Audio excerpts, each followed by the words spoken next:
This is probably one of the hardest things I've ever done.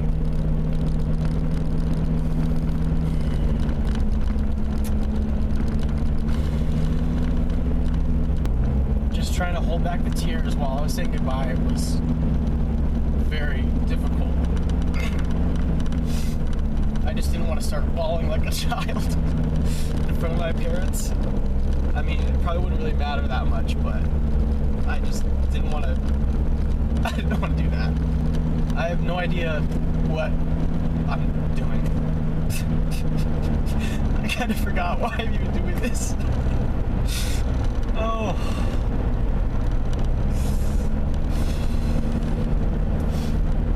I guess I wanted to do this for so long that it just sort of became the thing that I was gonna do.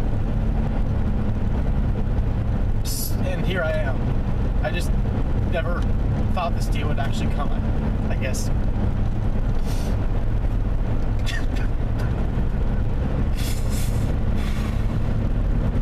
And I hope this is the hardest part. Or at least emotionally one of the hardest parts. But I have faith that God's going to protect me. He's going to give me discernment to make good decisions. Well, we made it to Spokane. Just crushed about a 4.5 hour drive. It was kind of brutal. That drive on I-90 across the pass is always kind of brutal, but we're good. First step of the trip is done. I just went and played some disc golf here at a local spot called Whitewater. It was pretty good. And when I say pretty good, I mean excellent. Would recommend. Feeling a little strange just because of the circumstances. I'm probably gonna go sleep in a Walmart parking lot here in a few. It's 6:30, so maybe I'll get over there and crack some windows and try to cool the van down a little bit. It's pretty peaceful out here though.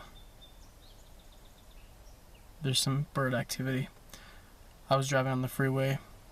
As I'm driving, I look down on the shoulder and there's a bird that at first looked like a common grackle or something, but it had a white patch like on its body and its wing, and it was black other than that, and it had kind of a longer tail.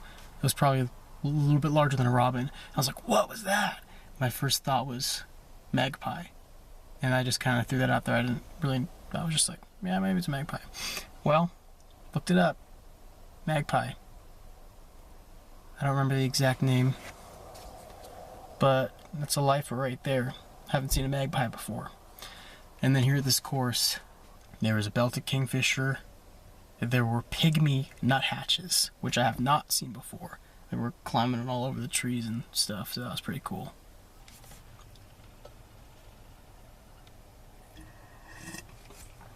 Big dog. There's a big dog over there. I feel kind of wiped. I'm kind of hungry, but honestly, my stomach just kind of hurts. Like I might just eat some snacks for dinner and then call it. Here's a little peep at the setup. We got cooler, food, disc golf bag, got the bed back there, got a net that kind of hangs down from the handles to have more storage, some back seat or back of seat storage compartments. Got the front, a little bit of stuff up there. We ended up spending the night at Winco here because for some reason Walmart had a bunch of signs up that said no overnight parking, and that was kind of weird to me because on a bunch of like RV trips We would always spend the night in Walmart parking lots. I guess I don't really know the method when it comes to finding parking spots yet, because I decided that I would sleep right next to the road. You just saw that yellow truck pass by. So I was getting road noise all night. Like as soon as I got here and put all my shades up and it got dark, a security car started patrolling, and you know how they slowly kind of move around the parking lots. So I was kind of peeking out my window, and then it slowly came up and I was like, oh crap, I'm gonna get kicked out. And then it just slowly cruised right on by. But pretty much all night from like 9:30 until 2 in the morning, it was going around. So I didn't get much sleep. It was raining pretty hard for a minute there, and now it's sprinkling a little bit, but I just gotta go get some freaking breakfast, bro. Well, we made it to Idaho, apparently.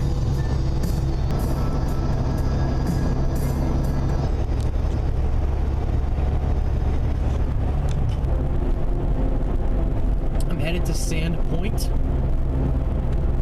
Apparently there is a very good disc golf course there, which I will not be playing because I'm scared. So I'm just gonna play one of the shorter, smaller ones there. Time is 11:09 p.m. a.m.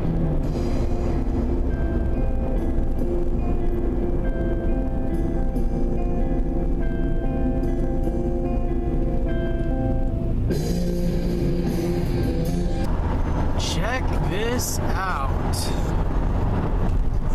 We are entering Sandpoint, Idaho. The home of some of my favorite YouTubers, actually. Let's see if I run into Ethan or Edwin out here. Check this thing out.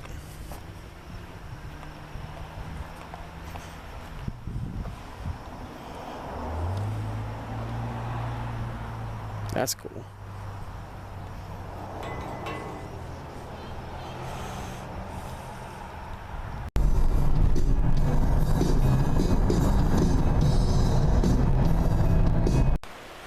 All set up. Found a nice little first come first serve campsite. Popped the awning out, a little bit of rain happening. This is gonna be a nice little spot.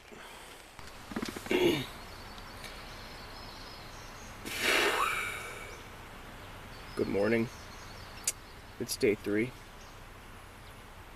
Last night I ripped the screens out of my rear skylight because I was getting so fed up with the light that was coming through it. And I slept pretty good. My stomach hurts again this morning. I don't know if it's because of hunger turned into just pain or something else. A really nice campground. I believe it's called the Yak River Campground in Montana. Gonna have to come back to this one at some point, I think. It's pretty cool. And there's not very many people here. There's like 40 campsites. There's probably only 5 or 6 of them occupied. So it's been nice and quiet.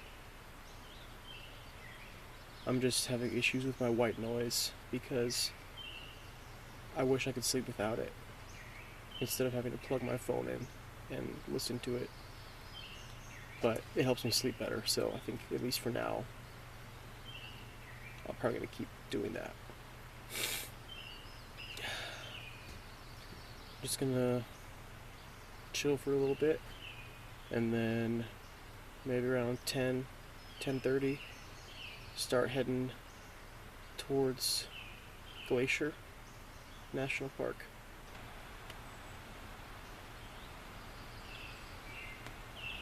I had a little bit of an emotional moment last night. I was sitting out by the river because there's a little trail that goes down there from my site, and I was playing my guitar a little bit, and I just knew it would end up being emotional. And I guess I was kind of emotional already thinking about my parents, so that just kind of amplified it. But there was sandpipers flying around. There were really little ones. Merlin app said it was spotted sandpiper, but I didn't see any spots. I guess it could have just been a juvenile or something. Doing good this morning. That's about it.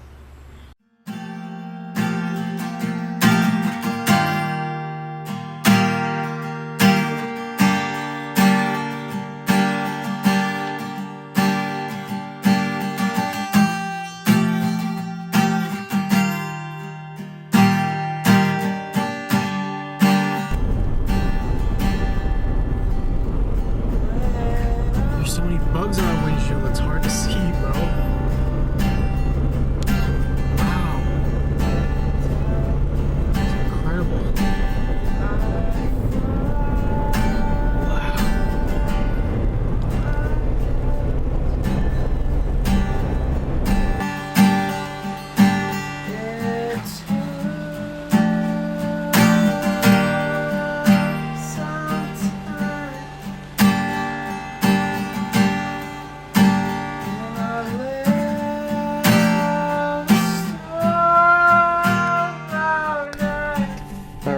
So here's a map of Glacier.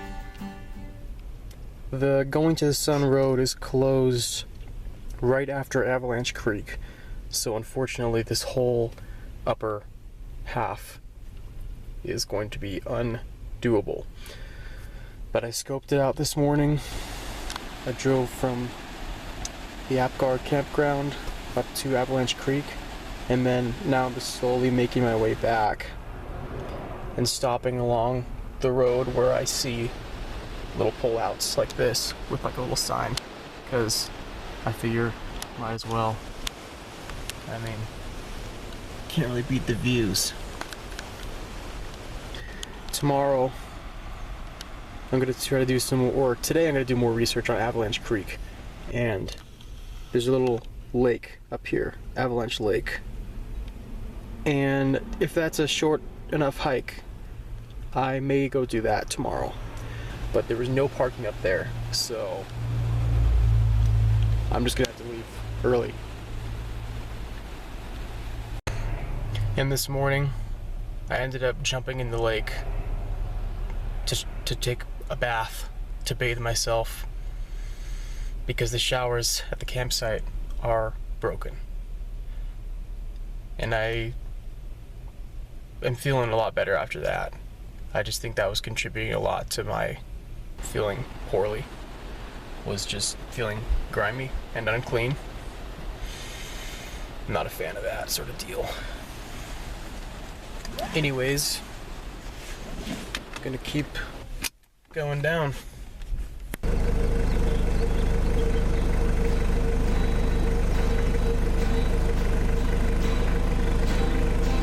It's moments like these that make me glad I drive a right-hand drive vehicle. Because I'm over here pulled out on the side of the road, and I have to get out of my dang van.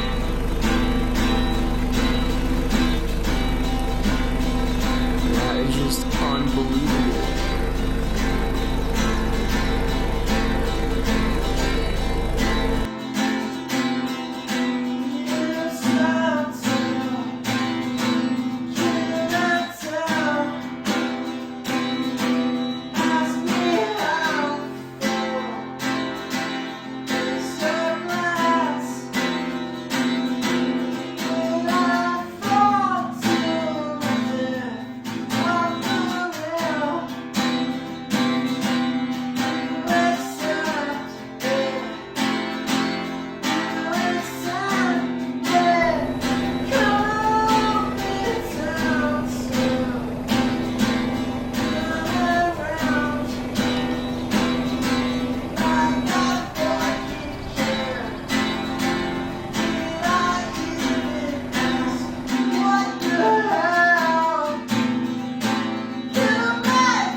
Just did a real nice hike up to Avalanche Lake.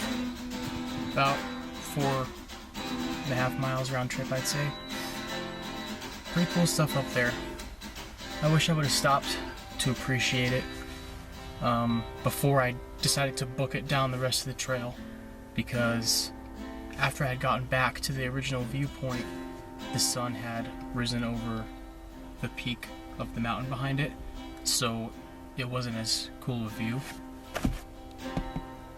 But nonetheless, I'm really glad I did it, because the mountains were just incredible. There's even a little chipmunk on the trail saying hello. I heard a ton of Pacific wrens, and I saw a Steller's jay and an unidentified duck in the lake itself, so I'm gonna have to look at that later. Spotted a red-naped sapsucker. We have the red-breasted ones back at home, so it was cool to see the naped. They have like a little black mark that kind of goes across their eye/head a little bit, so that's cool. Now the new plan is to just head to Lake Superior, and it's day 5 today. Each day is getting a little easier, but this would have been a lot easier if I had planned it out and sort of knew how much time I was going to be gone. I'm looking to do a bit of a drive today, and it's already 11:30, just because I kind of I didn't know it would take that long to do the hike and then come back and make breakfast, but it is what it is. And last night there was a crazy thunderstorm that ripped through the campground, and it just felt like the storm was just right on top of us, and I could hear the wind ripping through the tops of the trees. And I was just thinking, like, what am I supposed to do? Like, do I just stay here and hunker down and like wait it out? And that is what I ended up doing. I mean, I guess what would I have done? Left? I just talked to someone who said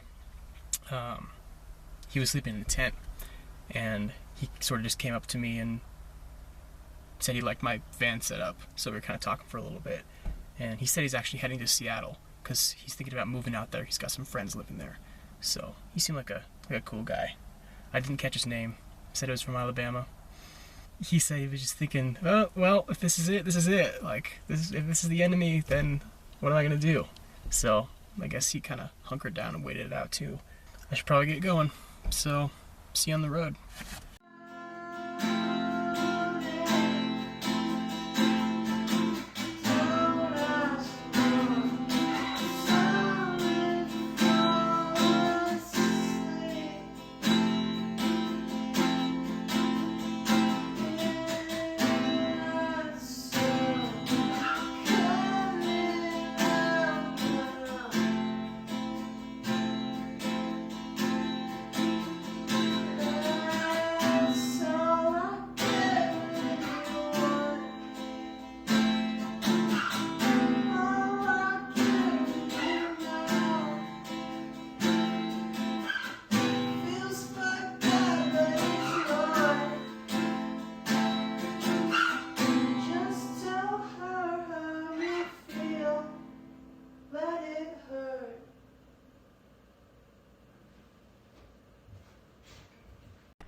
Well, made it to the campground for the night.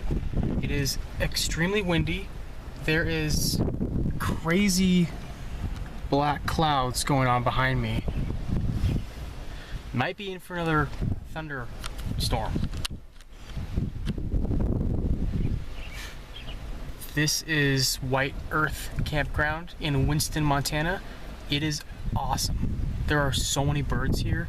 I looked on eBird because I was curious, and it is a hot spot. My only complaint is vault toilets, but I mean, what are you gonna do? It's a campground. Great spot to eat right at the end of the road here. It is a little bit of an interesting situation because it's like a 2.5-3 mile long gravel road to get out here, and you're already kind of in the middle of nowhere, it seems like. So when you're in the middle of nowhere and you're turning onto a gravel road, that just seems like a recipe for disaster. Ooh, you hear that? I was just writing in my bird book here. Some of my new species. Red-naped sapsucker, eastern kingbird, bank swallow, ring-billed gull. Pretty cool. I'm glad to get another gull. I heard some gray catbirds, but I did not see them, so I'm not counting that as a lifer because I didn't see it. There's Bullock's orioles, there's northern yellow warblers, there's American white pelicans in the middle of Montana. I didn't even know that they were around. Plenty of gulls, cormorants, eastern kingbirds, western kingbirds, all types of swallows. It's just a really cool spot. Tomorrow, I'm headed deeper into Montana, closer to North Dakota.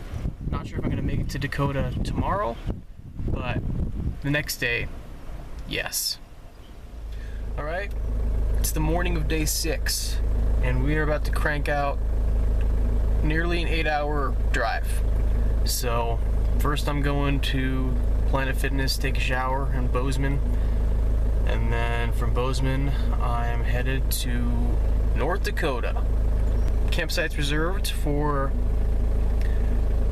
tonight, and then I gotta camp one more night in western Minnesota for one night, and then make it over to Gooseberry Falls State Park, where hopefully I can spend 3 nights. I was looking at reservations, nothing was really available over the weekend, which is why I'm cranking these drives out so I can spend 3 nights there instead of only being able to spend 2. But this is gonna be the longest day. Buckle in.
Made it to the campsite. That was about 7 hours, 40 minutes. Crushed it. Did about an hour and a half. Stopped at Planet Fitness, took a little shower. As you can tell, my hair is nice and clean. That was much needed. Felt a little bit weird stripping down to the nude, except for flip-flops. And then just pulling a shower curtain in front of you to hope that no one's gonna come in.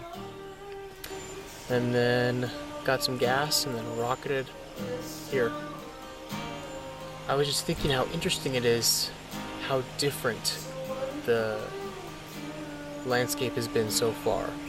Like starting in Washington, you know, it's what I'm used to, all the trees, all the green, just hills, kind of, that sort of thing. And then as soon as you get into eastern Washington, it's just like a desert. It's just like flat, kind of boring. I mean, I guess there's hills, but I'm not a huge fan of Eastern Washington. And then over to Northern Idaho, and it was totally reminiscent of just being back home just because of the trees. I mean, the climate's a little different. Driving into Montana, and of course, western Montana is pretty similar to northern Idaho, I guess, just because they're right next to each other. But I mean, when I got close to Glacier, you're driving through these valleys, and you got the mountains surrounding you with snow on the tops. And then the farther you go through Montana, the more it changes. It was just super flat for a while, and then there were a bunch of hills. I passed a crazy mountain pass, and Bento was struggling a little bit. He was chooching on that heat. And there was a funky smell going through eastern Montana today, and I don't know what it could have been, but it was kind of grody.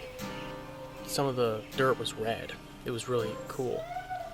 And then coming into North Dakota was completely unexpected with the scenery, and I didn't know it was going to be so cool.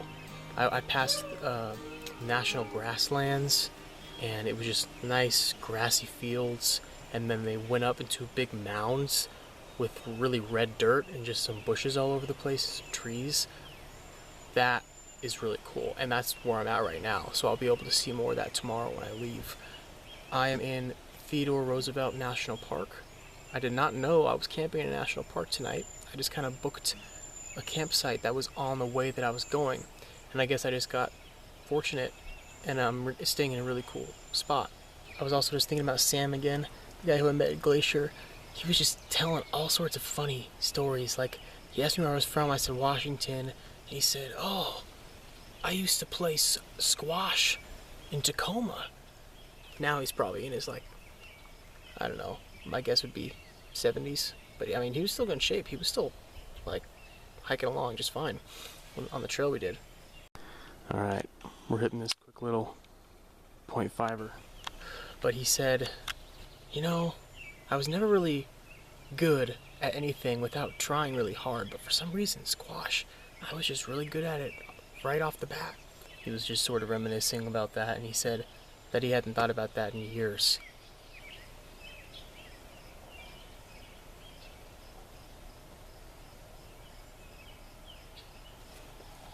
I see something on that tree. It looks like a brown creeper, but I don't know if those are around here. I'm gonna have to look on Merlin to see if they're around. Birds, man.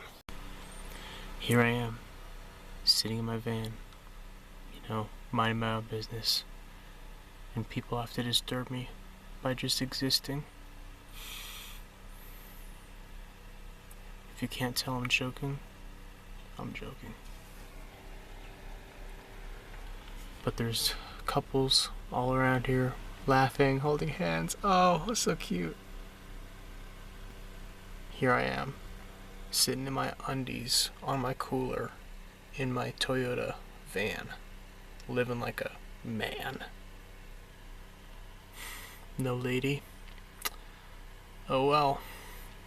All I need is this fan running over here. Can't see it, but it's keeping me nice and cool. Got the bed set up. Little lights going on. Got my bird book out. Writing in my newly spotted white-breasted nuthatch, which I thought was a brown creeper earlier. Yellow-headed blackbird that I saw earlier today in Montana. Such a strange bird. Such a robotic call.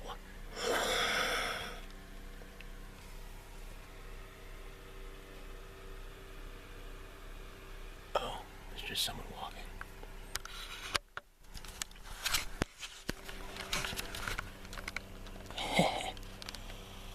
By the way, this is who I'm talking about. This is a severe invasion of privacy on my end. Oh. Hello, passerbys. Them too. Alright, morning of day 7. Been a week. Well, kind of. I'm counting Monday as a day, so I've decided I'm gonna hit this little scenic loop before I head out towards Minnesota. Eat some quick breakfast. Got an apple and some string cheese, Cliff Bar. Do this loop and then drive another 5.5 hours.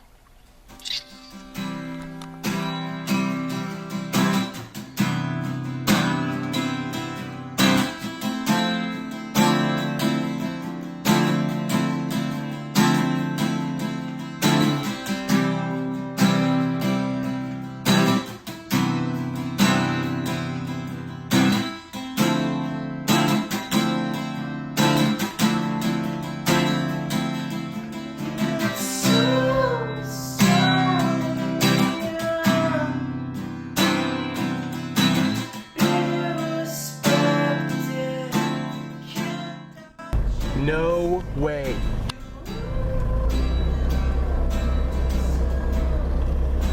What's up, dudes? Dang, son! There's a whole freaking collection of them down there. Oh, I better watch out for these little prairie dogs. So far, this park is really cool. I realized that I'm in the south portion of it, the south unit, as they say, and there's a northern unit, and this scenic loop that I've been driving is just super cool. And it seems like a pretty small loop. I mean, it's 36 miles, so it's just funny, like, you know, in like a big national park, you can get lost, sort of, maybe not lost, but, you know, there's just a lot more to explore. But here, it's just nice because it's not a total sensory overload. And you just drive this loop, stop where you want, and, you know, see the same people the whole way, basically, because they're driving the same loop. It's a pretty small loop. I'm stopped here at one of the many prairie dog towns, as they're listed. And I'm really hoping to see a burrowing owl. But I don't really know what the likelihood of that is going to be, because I think they're sort of rare. But another cool thing about this park is I was overhearing one of the visitor center employees talking to a tourist, and he said that basically wherever they want to go in the park, they can go. Like, as long as you're not disturbing the wildlife, you can go wherever you want to go. He just said, like, if you see a tree over there and you say, I want to go to that tree, and you just walk on over to that tree. Because the thing about most national parks that I've realized is, you know, there's strict guidelines on where you can and can't go. Like, it says, do not cross this. Like, in Glacier, there were a lot of signs that said, do not go off trail. Like, oh, there's a black-billed magpie over there. I wonder if it's just for you. Whoops. And here, you can just go wherever you want. It's becoming a skill to be able to record while I'm driving. Unless you're disturbing the wildlife, then don't do that. Frick, bro, a big ass bison just crossed the road. Holy Shalito. Did he cross the road or is he walking up it? Just don't ram my van, please. Alright, keep it pushing, people. Come on. Alright. I mean, I'll take a video op, I guess. Even though you're not supposed to stop on the road. Don't disturb the wildlife, they say. I just did a quick little 20-minute walk around a nature trail, like sort of went out on a ridge. You could see the river flowing down below. And I saw some yellow-breasted chats. Did not see them before. There was a northern yellow warbler. There were western meadowlarks in the plenty. I also saw a cliff swallow. It just flew right in front of the van, and it had a pretty orange rump, which is how it can be differentiated from the other swallows.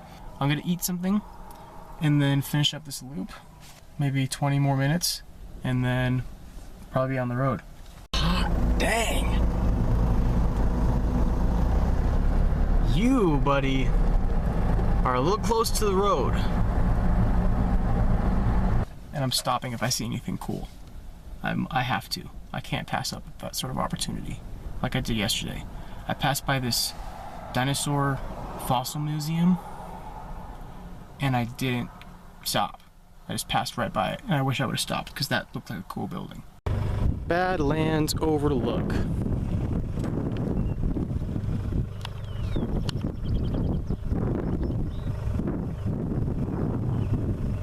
Dang.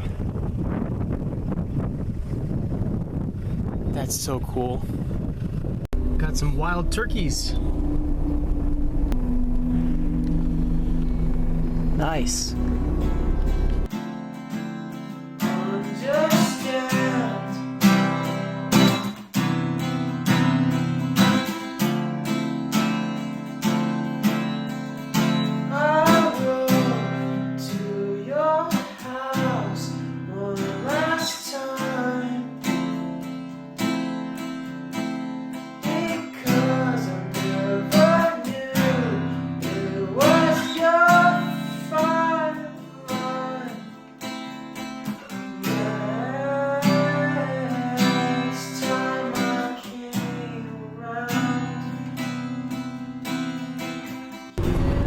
I don't know what it is about Minnesota, but I really like it so far.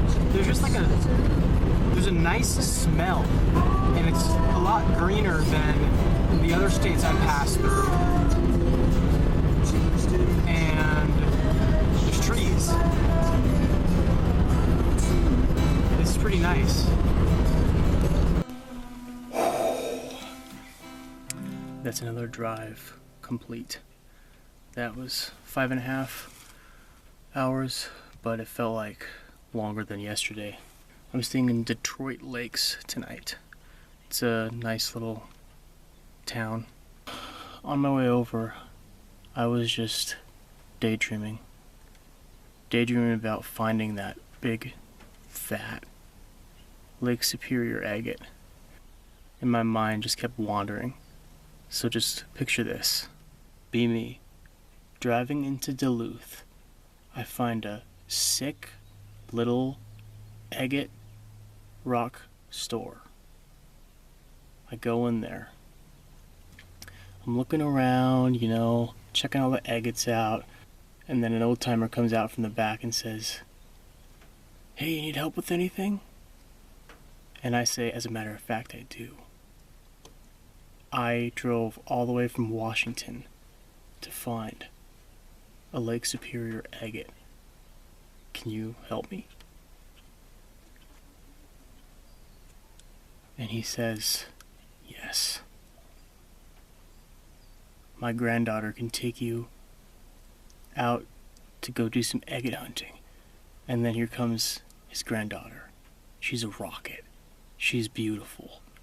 She's amazing. And she knows a lot about agates. So I'm feeling fired up.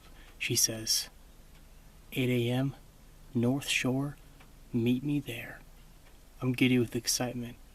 I barely sleep that night. When I wake up in the morning, I get ready as quick as I can, make sure I look as nice as possible. 8 o'clock rolls around. I park up. And there she is. Standing there, waiting for me, ready to go. She's got her scooper. She's got her bucket. She's got her rain gear. So off we go. Walk down the shore, looking at rocks, picking up rocks. She's telling me what to look for. We're walking side by side. Then all of a sudden, I look down.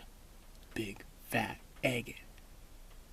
And I go to reach for it, and our hands meet at the agate. And we look up at each other, and it's like a glimmer in our eyes, and we can just tell that we're going to be together for the rest of our lives. Bathroom update.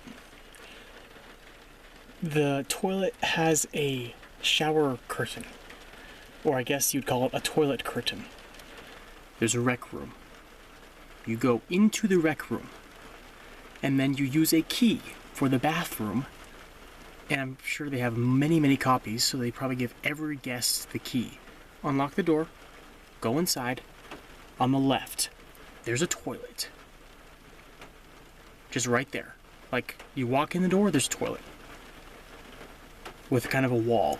And then a shower curtain that's hung up. So that you can take it down to put it in front.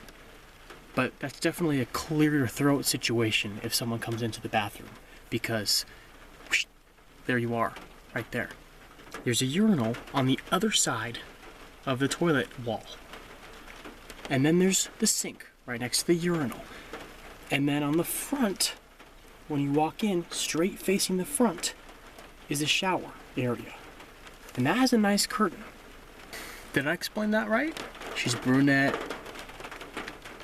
She's 5'5". She has green eyes. She's got green eyes. This is the setup I've been running. I've got my fan sitting there on the center console. It blows nice, cool air back to me. And I've been having these front windows open with the mosquito nets over them, but tonight it's cold enough that I think I'm not going to do that. And maybe just pop one of these back windows. Her hair is relatively straight, but kind of wavy. Open a little bit to get some airflow. Probably still going to run that fan. These window covers I'm experimenting with because I haven't used them until last night when it was kind of bright. She might have bangs, I'm not sure. So I'm hoping those are going to work out pretty well. Left the back one off for now, it's hard to get to. No glasses. I am probably going to go brush my teeth, wash my face, and then I'm going to settle in, write down the new birds I saw. Am I going off onto a rabbit hole right now? Maybe do some journaling, call the parents, see what's up, and look for some eBird spots around this area. Did hear some loons calling a couple minutes ago, so that would be sick to see, because I haven't seen any in their full summer plumage, just like winter. When I was driving through like the beginning of Minnesota, I was astonished by the situation of the highway. I believe it was still 94, but it was like running between all of these ponds, like an 80-mile-an-hour highway running between a bunch of like large open water ponds. And there were white pelicans, there were western grebes, there were ducks, there were cormorants. I saw like 8 northern harriers along the highway today. And I thought it was really strange because they were all flying like 50 feet up in the air. And the ones that I've seen around home fly really close to the ground to see their prey. But I don't know why they were flying so high on the, well, I mean, I guess it's called the highway. But you'd think they would need to fly lower so they could react quicker. But maybe they fly higher to avoid the cars. But I just thought that pond highway situation was just amazing because there was so much wildlife just out there. Maybe some birding potential here. It was a hot spot on eBird. So, check it out.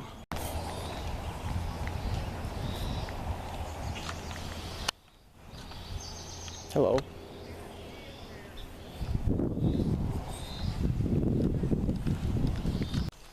Okay, I just saw an American redstart, and Merlin says it hears a red-eyed vireo.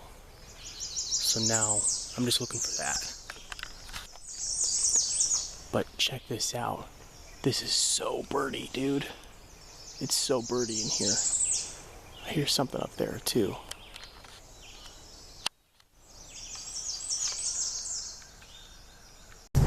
Alright, made a gas station stop, got my Monster, got some pickle bites, some Jack Links.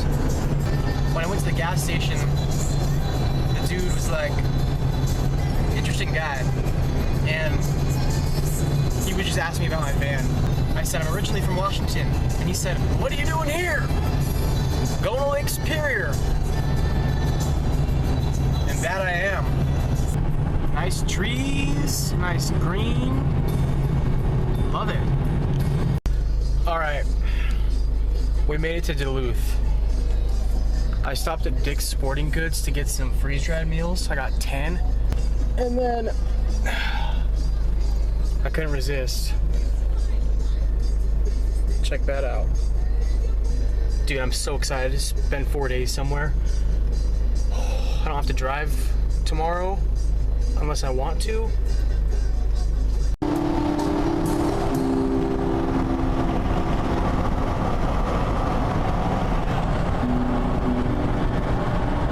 Oh, my friend, we'll meet again. It's been a while the last time we meet again. There it is.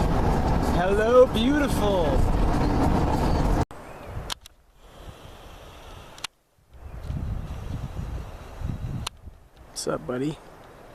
We made it. Check this out. This is a nice spot. I had to ask an older gentleman to move because he was in this spot. So I kind of went up to him and asked him nicely to check if he was in the right spot. And he moved, so nice guy. He was apologetic, so that was cool. Now to enjoy my 4 nights. I gotta find somewhere to hide this firewood so it doesn't get used. So I also gotta figure out what's for dinner. Chicken and dumplings. Honestly, words cannot describe how excited I am right now. Like, as I was coming through the city to this campground, there were so many cool little shops. There was a laundromat like 15 minutes away, and I got 4 nights, so I can just do whatever I want. I don't even know what I'm gonna do first. I'm just really feeling blessed right now. So I just owe it all to God, because just coming in here, it was just sort of second nature, just to know, like, this was God. He is the reason I booked this campsite, right? I checked the shower facility out. It's awesome. There's 3 stalls. They have doors that lock and a giant area to change clothes, like a bench to sit on. This is definitely peak of the trip so far. I just remembered an interaction I had earlier, and it started this morning before I checked out of the campground. I was about ready to head to the bathroom, which was inside of that strange recreation room area. And across the gravel road, this guy says, "Hey sir, that door is locked. You're gonna have to go around the other side." And I just said, "Okay, thank you for that. That's great." You know, or else I would have tried that door. It would have been locked, which, I mean, no big deal. I just would have went to the other door, but it was nice gesture of him. Didn't think anything of it. You know, brushed my teeth, did my business, and then went back outside to tidy up the van a little bit and like get ready to leave. And then the same guy, I saw him across the way again, and he said, "Hey, what year is that?" And I said, "95. And then he walked over and we started talking a little bit, and he said, "Wow, this thing is clean." And I didn't realize it at first, but I think he had a little bit of Down syndrome, because he just had some similar facial features, but it must have been just very slight because he was pretty confident in himself seeming, and like able to communicate very well and easily, so it must have just been a little bit. Anyways, that doesn't really matter. But I opened up the side of the van, and he says, "Whoa, you built that all by hand?" And I said, "I did, yes, built it all by hand. It's a little cramped, but it does the trick." And he's like, "Yeah, well, a little cramped, but it's really cool, really cool." And then he saw my disc golf bag, because I have a little bag, like a little carry bag for my disc. This thing, just a little carrier. And he saw that, and he said, "Oh, and you play disc golf? Oh." It looked exactly like that. It was so funny. Got to write down the new birds I saw today. The American redstart, the red-eyed vireo, and I saw the gray catbird very briefly, but I did see it. I saw it up in the tree. I was like, that looks like gray catbird, and then it started making gray catbird noises, so I know that it was for sure. I got those 3 packs stashed back there, kind of a good spot, so hopefully they don't get stolen while I'm out and about. Alright, good morning. It is 9 a.m. We're all packed up for the day. I'm ready to go. Got a pretty good tank of gas. I just filled up the tires. We're headed to Beaver Bay Agate Shop. I left my chair out there because I kind of want to mark my campsite because my firewood is still here. I don't want somebody to think I checked out and just steal my firewood. So I'm leaving the chair. All right, update. No superior agate girl, unfortunately, but I mean, I'll just continue daydreaming about it. Maybe I'll see her at the beach or something. I got a little bit of info. Apparently, picking cornfields is pretty popular, and he showed me this one that was probably about the size of my phone, but like a potato shape, and said, found a cornfield. Stone like this is worth about $4,000. Unreal. He said the glaciers sort of just carried them up out of the lake, and now they're still in the lake, but they're also in other places, you know, gravel driveways, parking lots, smaller pieces. But he said look for waxy, so I'm looking for a waxy finish. I'm gonna stick to the beaches. I'm gonna hit one on the way up. I'm gonna hit this Beaver Bay one, look for a little bit, and then I think I'm gonna go up to Grand Marais. He said that there are a lot of good big beaches up there, so I told him I'd be back with what I found. I just can't believe some people sell the stones they find, and I guess some people are just in it for the money, but I was talking to the guy in there and he said they're all memories. We don't understand how people can sell them either. And I feel exactly the same way. I could not sell something beautiful like that. It's just incredible. Like, the banding on some of these is just unbelievable. So I'm gonna look for waxy. I'm gonna eat this bar and maybe an apple and get to it. All right, check me out.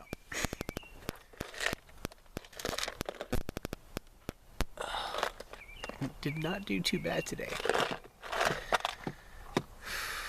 Went all the way up to Grand Marais. Don't know how well the camera's gonna be able to pick that up.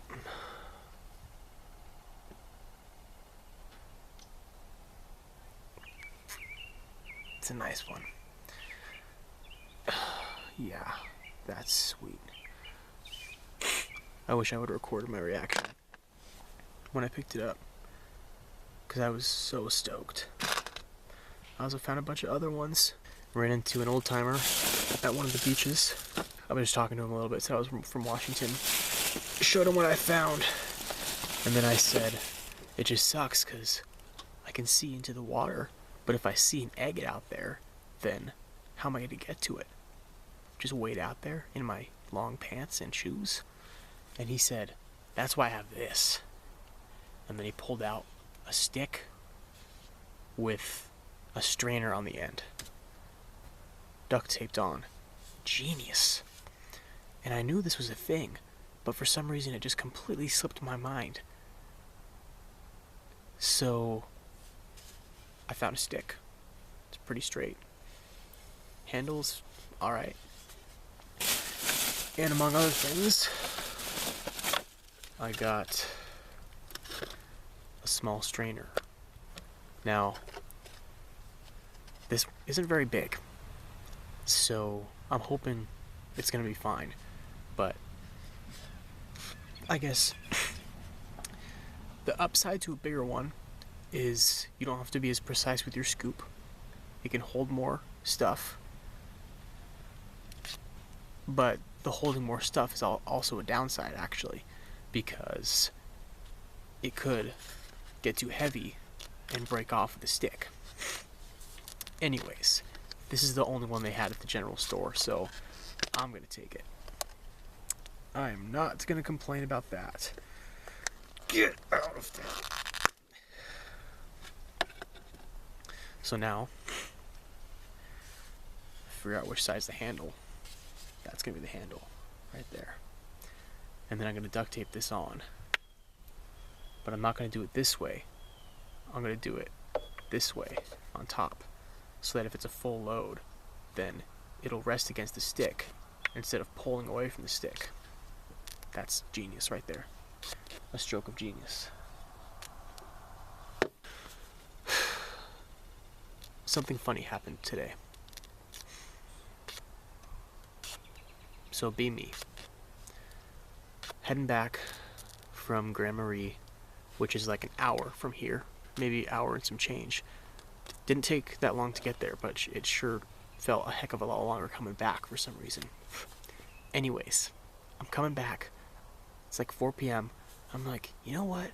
You know what sounds good? Some chicken strips. And I remember there's a Dairy Queen on the way. So I was thinking, I'm just going to stop at Dairy Queen, get a little early dinner. If I'm hungry later, I'll eat something from the, the old pantry, what I got in here. So there I am, going to Dairy Queen, minding my own business. Get myself a little 4-piece chicken strip combo, fries, little mini blizzard, choco dipped strawberry. It was really good. I sit down, wait for my food to get done. My blizzard's done, go up there, grab it, sit back down. While I'm eating my blizzard, 3 knuckleheads walk in. And I mean knuckleheads in a more loving term than anything. They're definitely high school age. One of them is completely bald, like shaven completely bare. And he looks younger, and the other 2 are older. And I kind of overheard them talking to one of the employees because it seemed like they were friends. The 2 guys with hair said, we told him if he kept his head shaved for 2 years, it would relieve all of his debts to us. And I'm not exactly sure what those debts would have been. Maybe them buying him food, or maybe he wronged them in some way. But anyways, I just thought that was hilarious. I mean, there's this like 14-year-old kid whose head is completely shaven because it's relieving a debt. So I was just kind of overhearing their conversation. About 5 minutes later, I'm enjoying my chicken and my piece of bread. Specifically, it was very good. At least the one bite that I got to take out of it. They walk over to my general vicinity, which is facing the street, and the bald kid says, oh, I think that was Stephanie walking across the street just then. I don't know if that was the name he said, but that's what sounds right. So they all walk over to the window that's like right next to me, and it was kind of like invading my personal space bubble because like they were unnecessarily close to me, but I mean, no big deal. They were just like looking out the window, and then they were getting kind of like loud, I guess.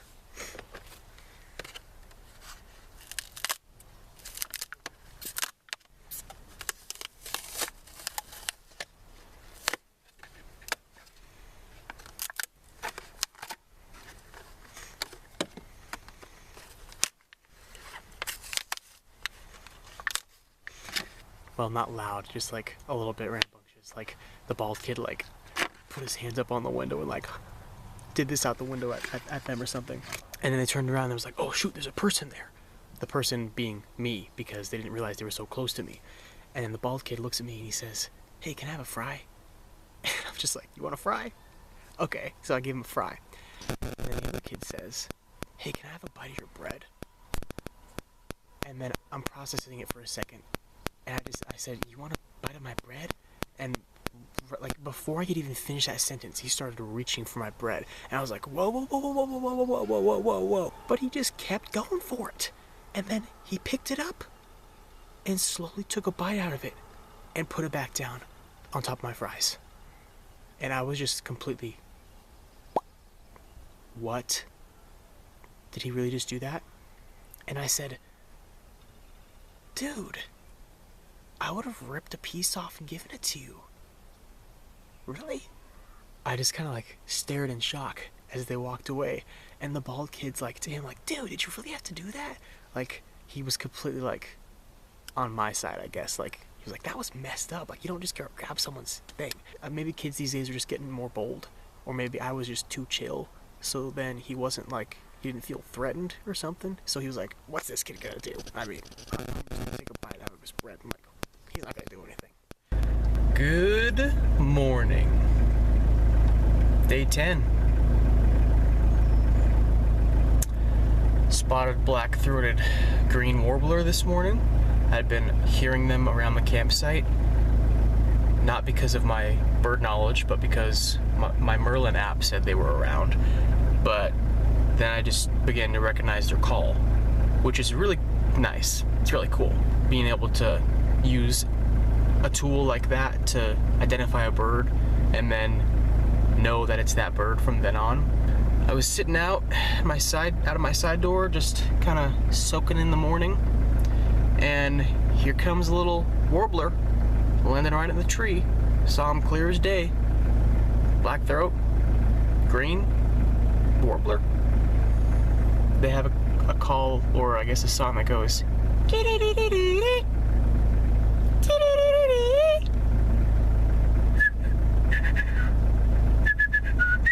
something like that, in case that's helpful to anyone. Wrote him down stat in my bird book. Had a nice slow morning. It's 10:25. The visitor center opened at 10, so I haven't had the chance to go there yet, so I'm gonna go there. I cooked up a giant breakfast, 3 eggs, 3 sausages, and a nice piece of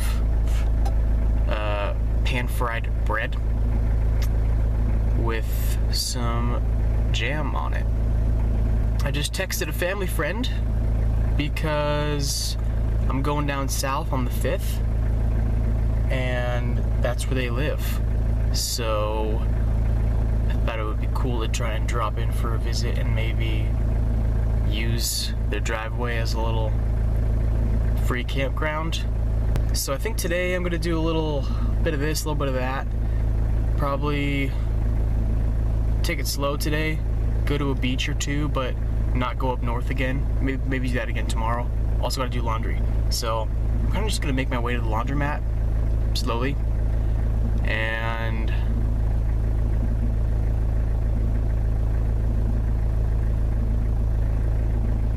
yeah.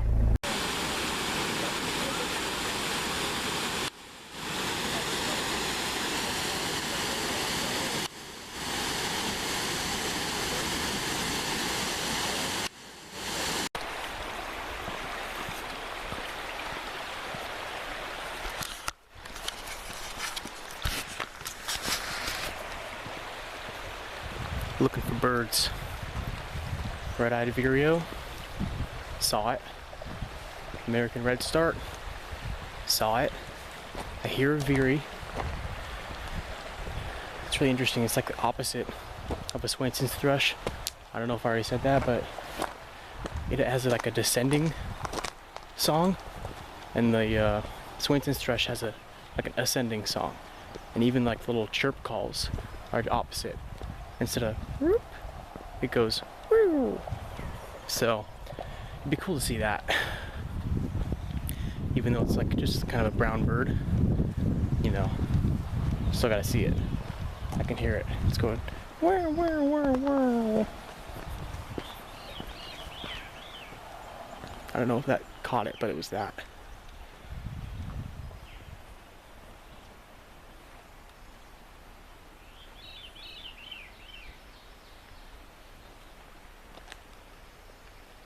It's in there.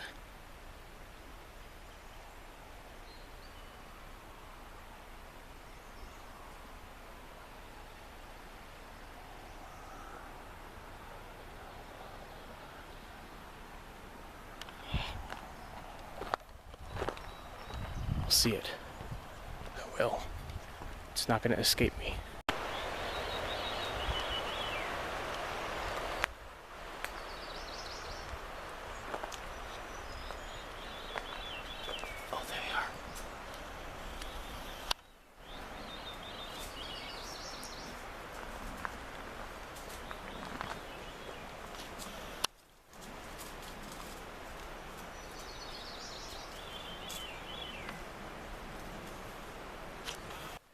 I don't know how well you saw that, but there were 2 little sparrows hopping around in there.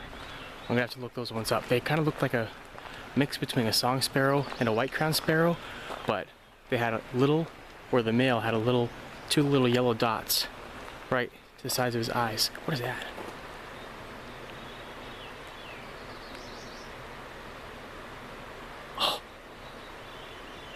Is that the Veery? Oh, that might have been the Veery. Shoot. He was on a log right there.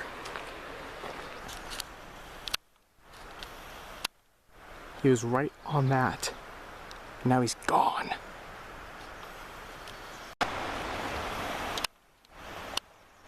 Oh, where'd it go? I'm pretty sure that was a chestnut-sided warbler.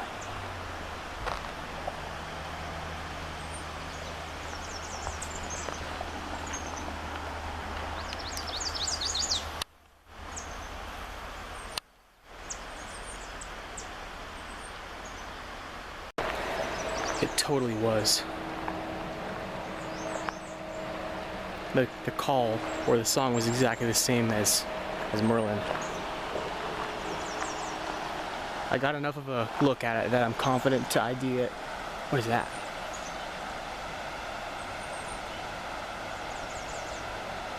An American red start.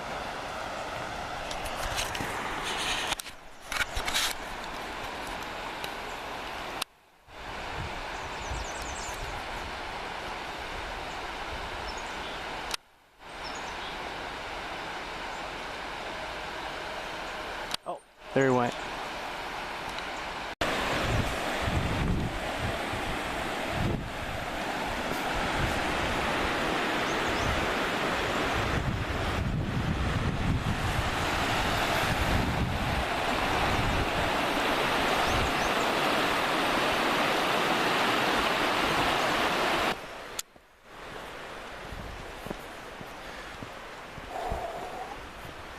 Yeah, I'm pretty sure that was a chestnut-sided warbler because I saw it had a little yellow spot on the top middle of its head, and then it had two black stripes that kind of connected and formed a, formed a connection like on its head on either side. So, pretty confident. This trail is great. As soon as I got off of the paved section where everyone was checking out the close waterfalls, there's only been a couple people I've seen, so it's just really nice and quiet. I can really listen for birds without distraction.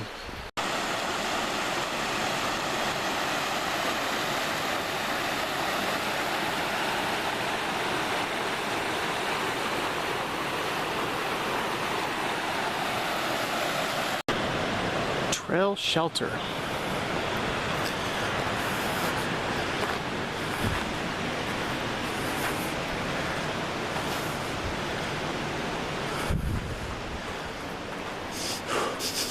Smells kind of musty. Flea. The flea? Trail shelter. Hate to see me coming. Something else I was just thinking about is how interesting it is to me that I'll appear at these places at different points of my trip, and then these people will just be there, like, you know, employees. When I went to Winston and went to that little restaurant, like, all those employees work there, you know, obviously. But here I am, just a passerby in this moment, and I can interact with them, and then this next moment I'm gone, and they're still living their life, and I'm just like living mine, I guess. But like, there's little interconnections with people, and you might never even see them again or think about them again. And that's kind of what's been important to me so far on this trip, is remembering certain things that happen. So I've been kind of video journaling and also regular journaling, because I just want to remember these things that I might forget. Like that kid at the diner who was so funny. And I don't know if I talked about him, but I wrote about him in my journal. I'm feeling better. It was rough there for the first few days, and I still miss home a good bit, but I haven't cried in a few days.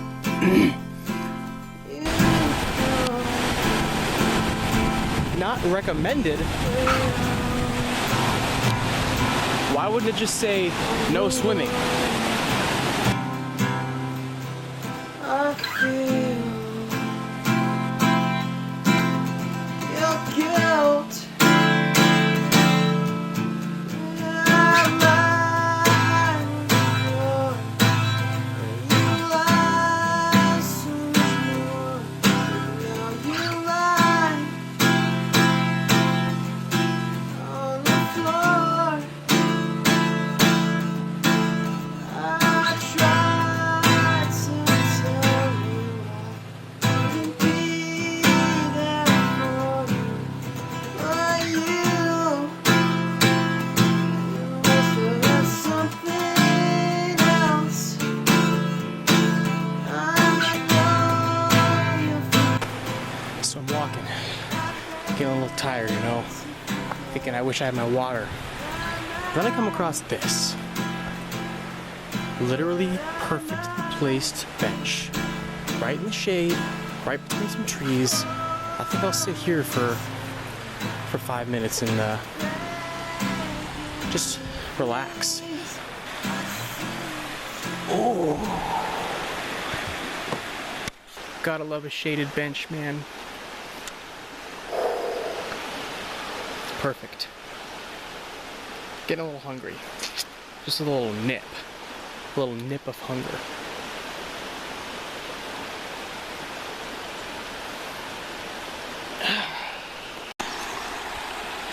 No disrespect, but check out the sack on this sucker. It's got multiple of them things. I wonder if that's like nutrient buildup or maybe like sap collecting in one spot. I don't know, man. Is it hard? I mean, it's pretty hard. Man, I just touched that tree's balls. Imagine being a tree and then some miscreant idiot comes up, just starts touching up on you. I mean, what was I thinking?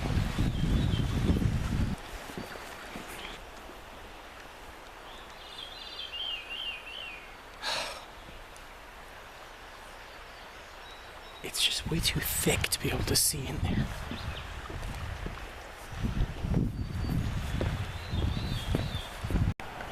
No freaking way. That's a Veery. Right there.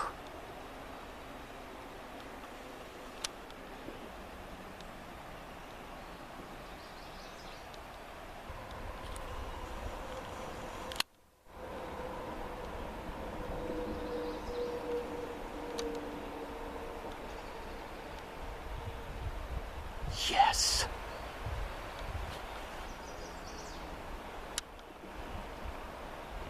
Sing.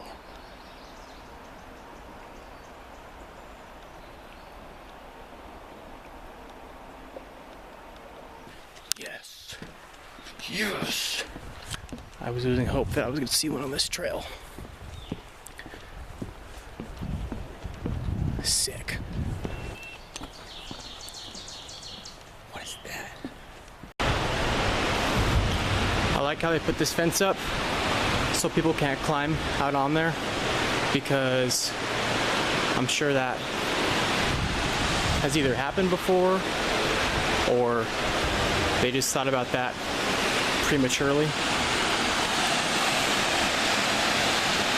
Check that out. Hey, will you take my picture, please? In front of the waterfall, please? No, not like that. Take another one. How does that look, babe? It's good. I look cute, but can you take another one, please?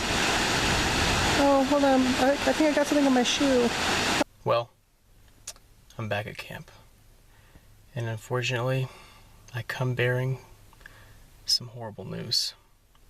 As you might notice, I'm sitting in my van right now at camp.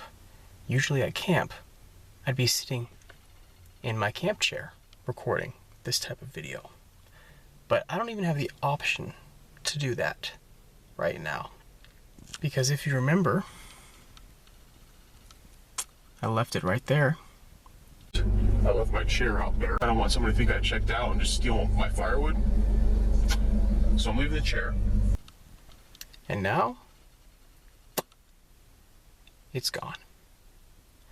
First of all, I try to give people the benefit of the doubt. So, my first thought would be they were passing by, my van was gone, maybe they thought I left it here, and maybe they brought it to the camp host, or maybe there's a lost and found or something. But then I remembered my firewood is stacked right there behind that rock. So you'd think when they walked into my campsite, they would have seen my chair over there and seen the firewood over there and put two and two together and came to the realization, oh, maybe this camper didn't leave.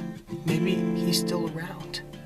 I just don't know. Like, what do I do? Like, can I do anything? Do I go talk to the camp host and see if someone brought a chair by?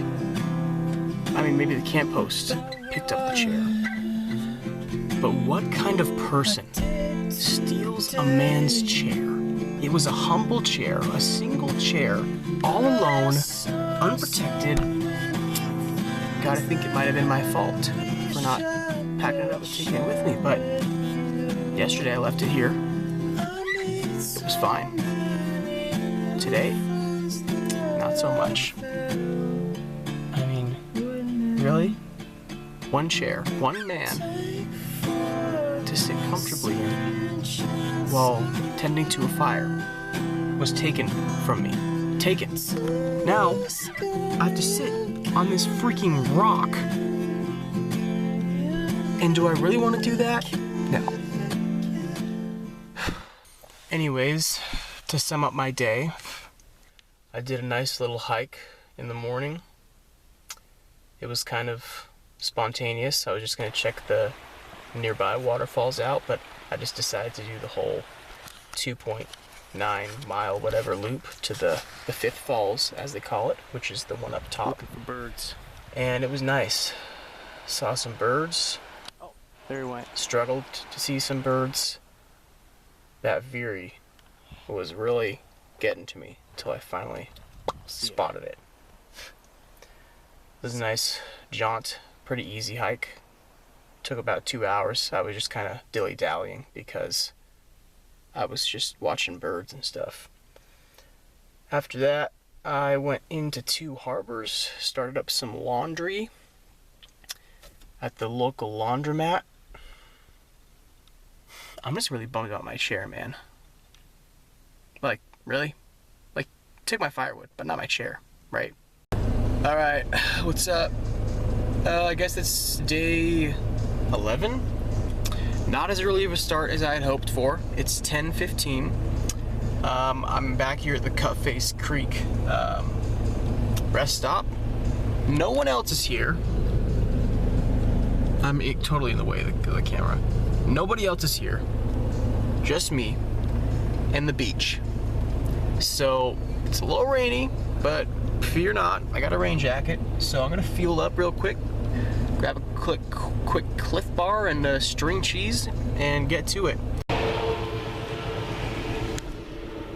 All right, this is the beach we missed yesterday. Apparently it's called 5 Mile Rock Beach. Don't know why I just did that with quotations. That rock out there is called 5 Mile Rock.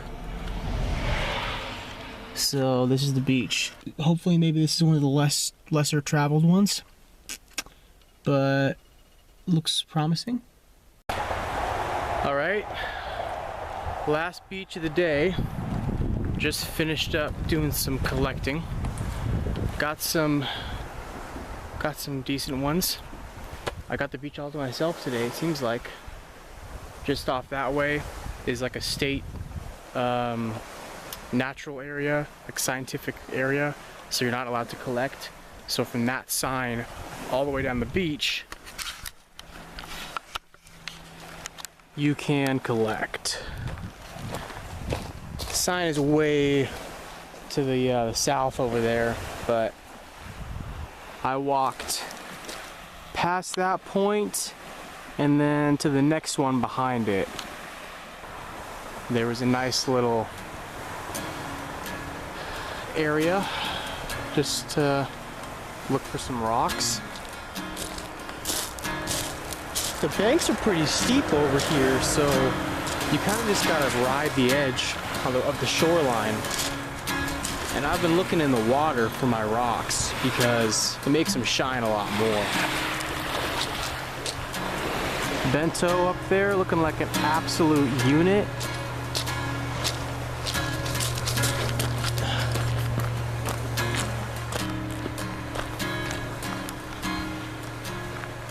Get a little shot from this angle. Yeah, Bento. Bento's killing it. We're like 2,000 miles away from home, and he's been rocking. Doing great, buddy. Keep it up. Only got another 2,000 miles to go.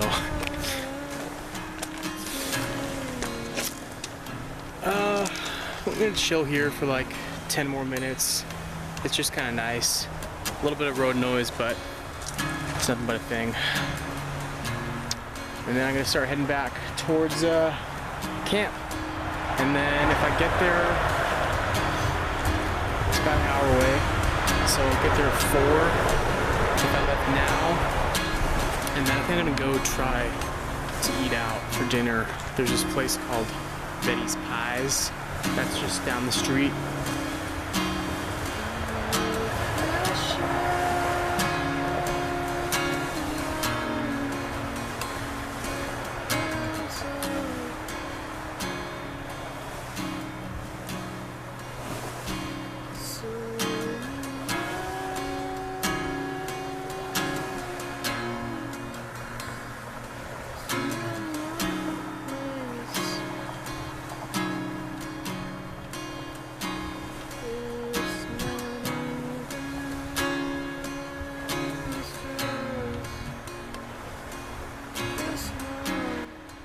In a terrible, twisted unfolding of events, I've just returned to my campsite after a nice, leisurely day. And my wood is gone. Okay? I know. First it was the chair, and now the wood. Take my firewood, but not my chair, right? Come on. I mean, golly. Do I need to put a sign up on my table or something that says, I'm still camping here, please don't steal my stuff? At Glacier, I was sitting at the campsite for a little bit and I noticed a new camper pulled up and he was just walking, like, he was on a mission. Like, he pulled up, stopped, like, immediately started walking around different campsites that were unoccupied, just like, armful of wood. Like, came back to his campsite with an armful of wood. Like, that's just what these people do. They're built for scavenging. They just go out and they just like scavenge. So by these people, I don't know. I mean, like, outdoors people, campers. Free wood, come take me. Oh. Here I am in bed. Just went on a little post-dinner walk. It was a really nice trail. I think I'm gonna hit that trail in the morning too. There was this one overlook that sort of just looked over the river, and I was just kind of standing there taking it in. The frogs were chirping off. It was really something. There was a lady at Betty's Pies where I got the agate cheeseburger and a chocolate banana cream pie milkshake. They put a slice of pie in with ice cream and make a milkshake. It was crazy. The gal in Betty's Pies, she said, well, first she walked me to my table like 10-20 minutes later, she came back and she said, "Hey, do you drive that weird looking van out there with the Japanese plate?" And I said, "Yep, that's me." And she went on to tell me that she's a teacher in Texas, and she drove all the way up here by herself. Either her student challenged her or she challenged her student to see who could get as many different license plates in a certain amount of allotted time. So she was really excited to see the Japanese license plate because she knew she would have one up on the competition. But apparently, she told me she was feeling pretty good. She got 27 plates on her way up here, and then the little 5th grader hadn't even left Texas yet, and when the teacher told the 5th grader she saw 27 plates, the 5th grader said something like, "You're a rookie. I got 36 or something," and she hadn't even left the state of Texas. So I thought that was kind of funny. All right, we are on the road, headed to Fort Thompson, South Dakota. Just left our family friend's house. It was awesome staying with them. They were such great hosts. I got a home-cooked meal, some leftovers, some brownies, took a shower. It was just a nice, relaxing evening. All right, what's up? We made it to Wind Caves. I got a lot of catching up to do with the old vlogging, I guess. After Betty's Pies, I did a bit of a walk on a nearby trail, and it was super cool. And apparently it was a very birdy trail. So I went back in the morning, and I spent a lot longer than I expected walking that trail, about 2 hours, and then head to our family friend's house. Drove about 2.5 hours down to where they live. Spent the evening with them. Got a very nice home-cooked meal. It was awesome. Played some card games. Just kind of hung out. It was great to see some familiar faces, just because, you know, I haven't been seeing any recently, so it was really great. And they were great hosts. They were so generous and willing to just give me stuff. I took a shower, got all freshened up, changed the oil in Bento. I drove through the remainder of Minnesota. I stopped by to see Minnesota's largest ball of twine in Darwin, Minnesota. And it was quite a spectacular sight. Just a large ball of twine encased inside of a gazebo with glass walls. And it was just kind of life-changing. It's kind of difficult. I don't think video really does it justice.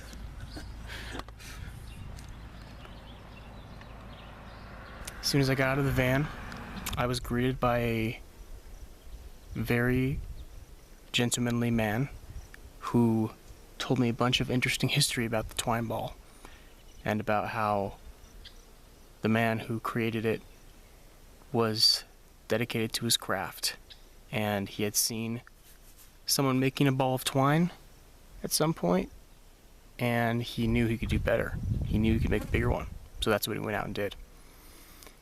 He told me about how Weird Al Yankovic stopped by and was one of the celebrities who hugged the twine ball, and I myself hugged the twine ball when given the opportunity, and it was an interesting experience. The smell of very old twine will be forever imprinted in my nostrils. After that little endeavor, I drove through a bunch of county roads where the speed limits were a little slower, so Bento had a little bit of a break. Some beautiful farmland I went through. I saw some sandhill cranes, and I saw some common nighthawks through South Dakota, and that was amazing because I had never seen that bird before, and I was just kind of shocked that it was even around, because Merlin said it was unlikely. So that was super cool. Drove through a bunch of small towns. I'm stopping to get gas in 12 minutes, and I hope inside is open, because I gotta pee like nobody's business. Lots of farmland, just a crazy amount of farmland. And then that was about 6.5 hours of driving, which was kind of brutal. Stopped to get gas a couple times, and then I ended up in Fort Thompson, South Dakota, which is an interesting town. It is on a reservation, I believe, native reservation, and it was definitely an interesting campground. I didn't get much sleep. There was a lot of noise going on, people talking, people walking, people driving around. It was definitely more oriented for RV parking. So it was fine. It did the job for a night. I hadn't gotten any comments in the van all day, and then I was sitting down and writing my journal, and some guy came up to me. He said something like, "Now that's a camper van." And he asked me if it had come already built with a bed in the back, or if it was customized, and I told him about it, that I made it, that there were seats in it, and took them out. Then I opened the side door for him, and he was like, "Whoa, looks like you got a lot of room in there," which is funny because I don't really have a lot of room in there. And he said, "Man, if I had this thing when I was your age, this thing would have been my stabbing cabin." And I just kind of chuckled, because I don't know what else I could have done. I don't think there would have been a proper response to that besides a chuckle. So that's what I did. I chuckled. And he said, "Man, so you're just out here living life, solo traveling?" I said, "Yep, sure am." He said, "Good for you." I didn't smell any alcohol in his breath, but I wouldn't be surprised if he was a couple drinks in, because he was acting a little, a little loosened up. And then in the morning, I got up and left Fort Thompson and started heading further west towards the Badlands. It was incredible. It would have been nice to spend a little bit longer in there, but I kind of just wanted to drive through because I was headed to Wind Caves. So drove through Badlands, stopped at some scenic viewpoints. It was just incredible to see how just erosion causes all of that. At least to my knowledge, that's the case. Everything just once was flat grasslands, and then just slowly over time, just rain, water, whatever, I don't know, just kind of eroded it away. We are heading straight to the visitor center for some stickers and postcard. So it left these big, enormous things that we know and love as Badlands. Took about an hour to drive through that.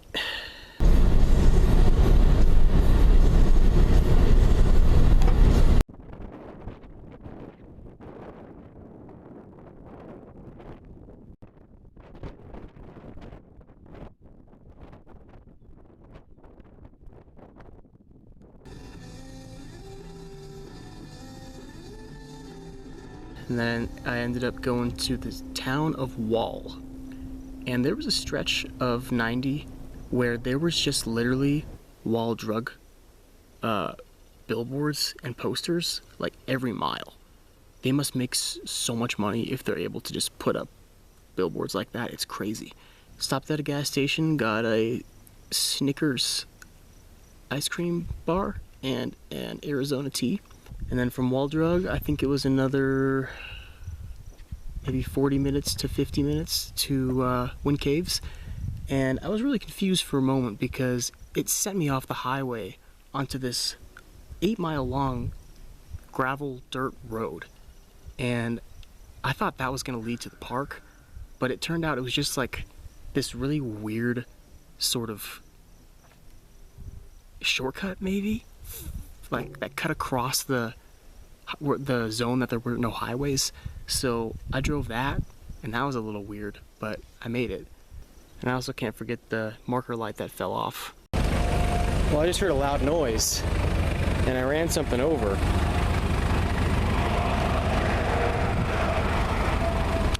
That is supposed to have a marker light right there. I'm not going back for that sucker.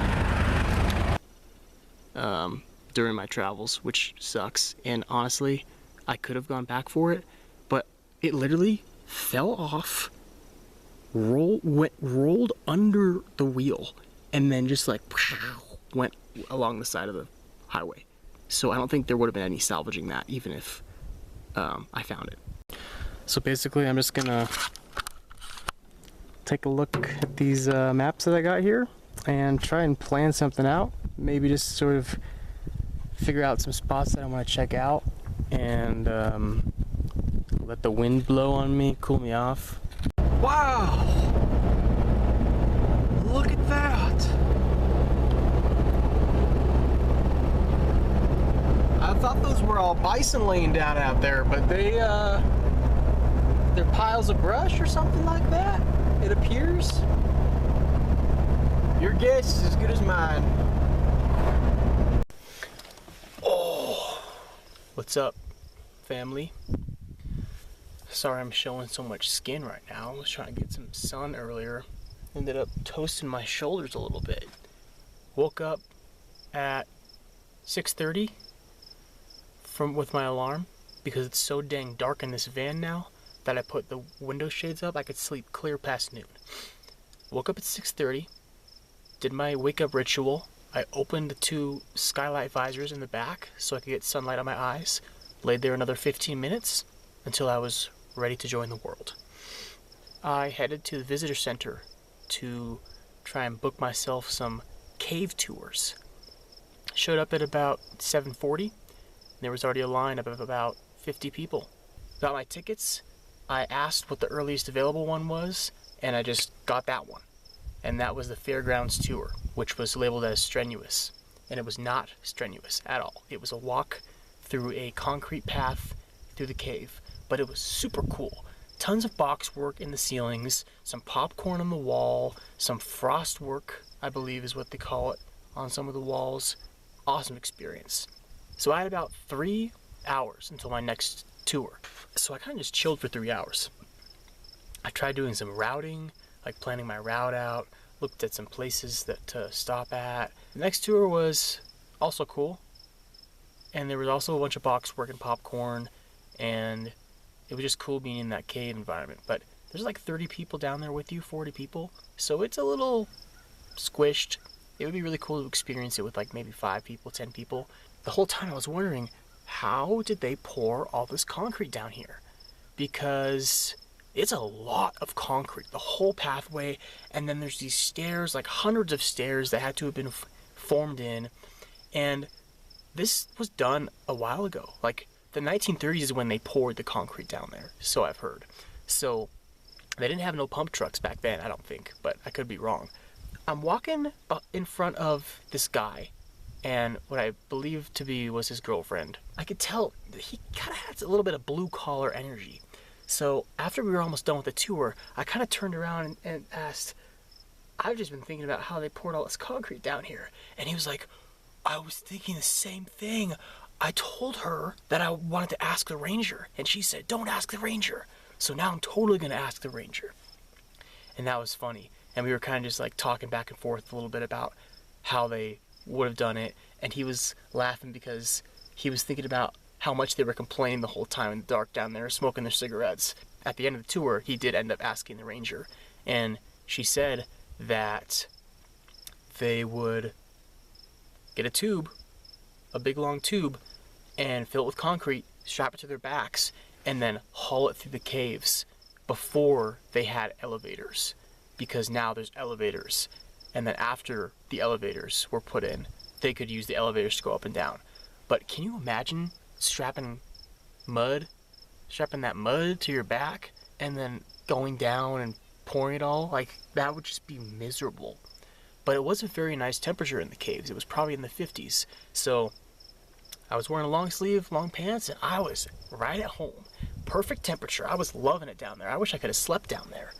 I wanted to check out a trail that was supposed to be pretty good for birding. So drove out there, quick little drive, lathered myself up with sunscreen. Apparently didn't do a good enough job. And then went out there and started walking.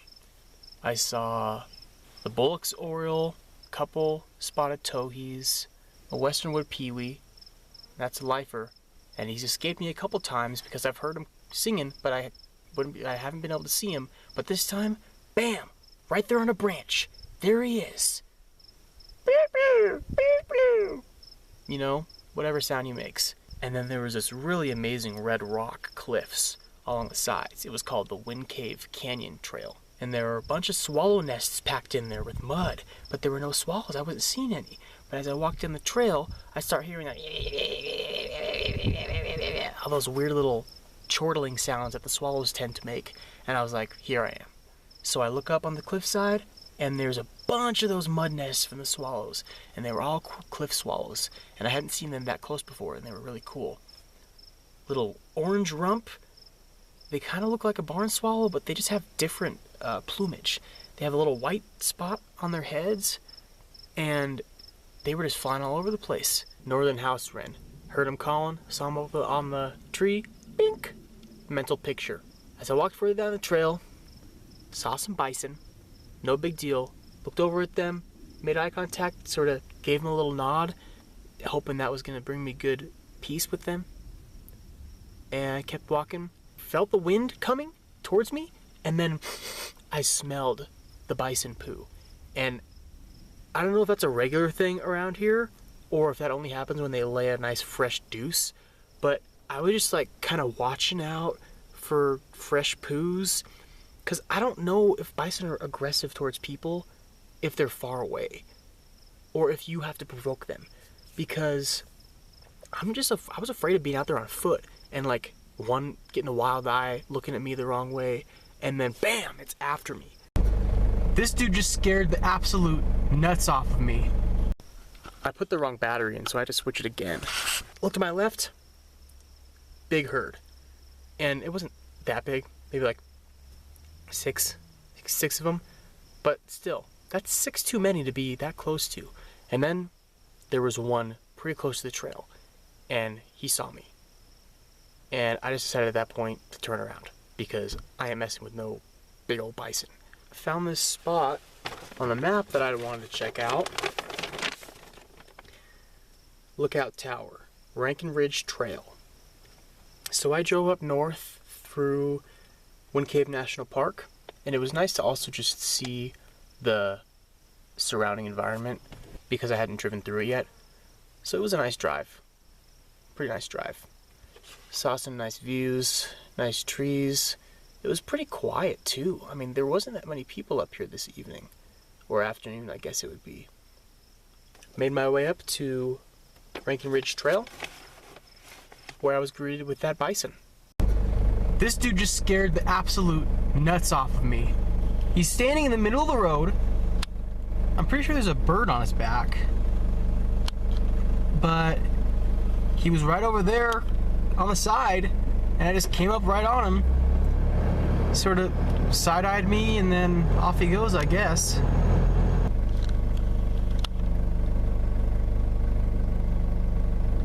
Okay, yep. Yep. Keep pushing, bud. I'm in your territory right now. I'm aware of that, but I just need you here, brother, out. Just keep walking. That was an experience. There was a car right behind me after I was sitting there for like 5 minutes. And then finally, the bison walks away and moves on after checking that dude's truck out. And then I pull in my parking spot, and then the car behind me pulls into their parking spot, and then they get out. There's an older guy in there and a younger guy. Probably like, one of them was probably in his 60s and one was probably in his 40s. But they were giving father-son vibes. But more than that, they were giving father-in-law and son vibes. I don't know what it was. Give a little weather update once we're up there. But they were pretty cool dudes. Anyways, they hop out. One of them says, "There a bison in the parking spot?" And I said, something like that.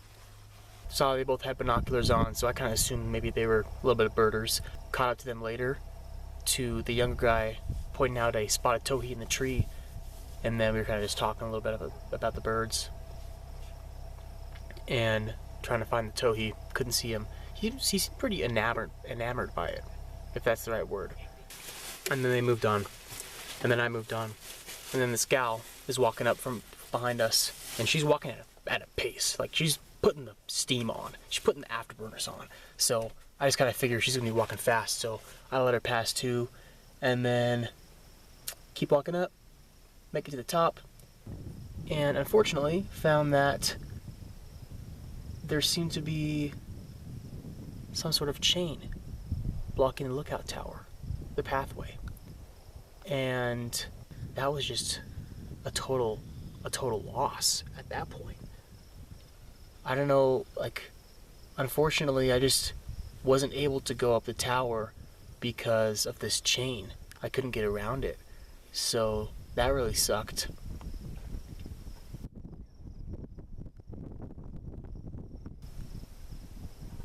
And it wasn't just the chain, it was a big old like metal chicken wire gate that was around it too, so I don't know how anyone could even climb around that to get up there to get a good view. So that was just kind of unfortunate. But the views still were pretty dang good. It was beautiful up there. There was a herd of bison in a faraway field. Scoping with my binocs. Gotta always have them on me. I brought the old, or I should say the new Nox, little 8x42 action. The gal saw that there was a chain in front of it and she was like, ah, dang, I really wanted to go up there. And I said, I know, me too. It's so unfortunate that we can't. And she didn't end up making the journey up just because she kind of blamed her shoes, which is cool, I guess. I mean, I would have done the same thing if I was wearing bad shoes, you know? Not to say that I went up there, but just, you know, hypothetically. Oh, hello, my friend. Red-headed woodpecker. Let's see if I can get the camera on him. Hello, sir. Where are you at? There he is. There he is. What's up, buddy? See, he's got that nice red head. Oh, yeah. He's got a white breast. And then he's got that black on his back with that little white dot on his wing feather. Nice shot. God is good. I've woken up to another beautiful day. And now I'm on a nice morning drive headed to my next destination.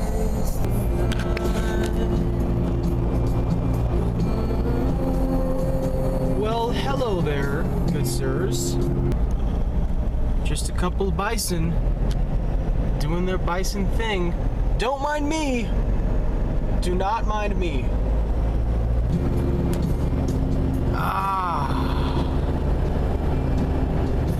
There's a nice smell in the air this morning. Oh, there's a whole freaking herd of them down here by the road.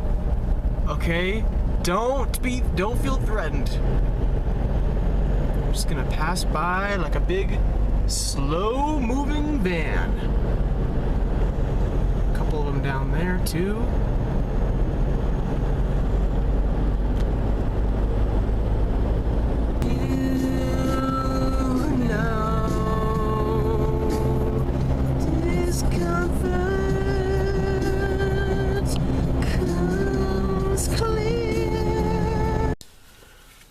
Oh boy. Today has been a crazy one. I'm taking this crap off. That's rough. You can see the whole deal. I gotta put some owl on that stuff right now. I'll tell the story while I apply my owl. So I drove from Wind Cave National Park up north through Custer State Park, and I kind of stuck to the outskirts of the park. I didn't really go inside, through a bunch of trees, and then you kind of come around a corner and break out and start to see the Black Hills.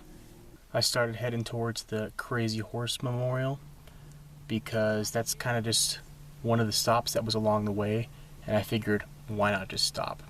So went there, saw the statue, pretty cool. I will say when I was there, like 8 or 9 years ago, it looked exactly the same. And I'm sorry, because they have a bunch of progress photos in the museum, and it must just not look like a lot of progress. It must just be kind of slow going. And I walked through the museum, and although there were a lot of cars in the parking lot, it sort of seemed like a bit of a ghost town. There weren't a ton of people in there walking around. I was able to just kind of walk alone and quietly and admire some various works of art. I was particularly interested in the arrowheads because there were a bunch of different little mini collections, and the way they were displayed was very satisfying. And I also just love arrowheads. It's a very cool piece of history. So it was very cool seeing those. There's a ginormous rug, and it said on the description of the piece that the people who created it liked to show imperfections in their pieces of art because true perfection was only achieved by their creator, their god. So it was interesting to see how there was only 5 tips to a flame on one of them and 7 on all the rest of them. So that was just a little purposeful imperfection as to sort of display how the only perfect person is their creator in their belief system. There were various pottery artifacts, and one in particular caught my attention. And I don't know if it was an owl or some kind of bird or maybe a type of fish, but it looked very interesting and I liked it. It had a very fun look on its little face.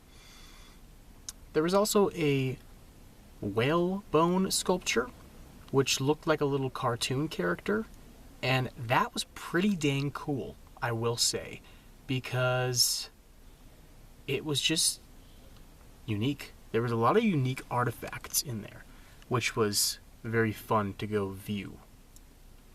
So as I made my way through the museum, I came across quite a nostalgic little corner.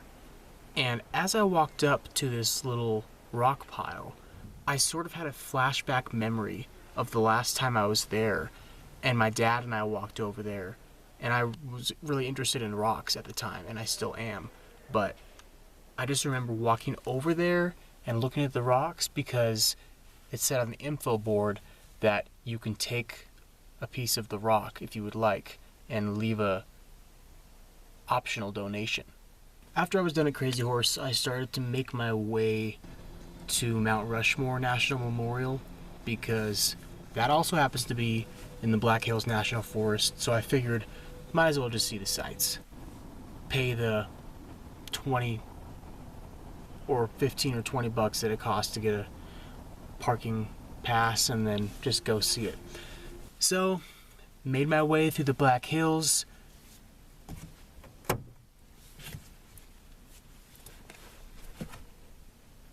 Is there a moth in here? There's a freaking moth in here, bro. Bro. Okay, I don't know where it went. I'm sure it'll turn up again. This moth is straight up terrorizing me, and there's nothing I can do. He's too fast. Made it to Rushmore. Parking lot was a disaster. I sort of accidentally went into the RV parking, which turned out to be an awesome accident because I had plenty of room to park and I didn't get yelled at or anything. Parked there, checked out the old Rushmore, got my stickers. This is where the bad started to happen. So first of all, after my shower, got out, feeling good, I start heading to the freeway, miss my turn. I have to go all the way through the city, turn around, and go back on the freeway. I probably could have done a U-turn or something, but I was just kind of being a little bit dumb. As soon as I got on I-90, I had a wicked headwind. And I was just like, I had no idea what to do. I didn't know if I should pull off, keep driving, but like the EGTs were heating up. the exhaust gas temperature, for those who don't know. The engine temp was heating up, so I was just not happy.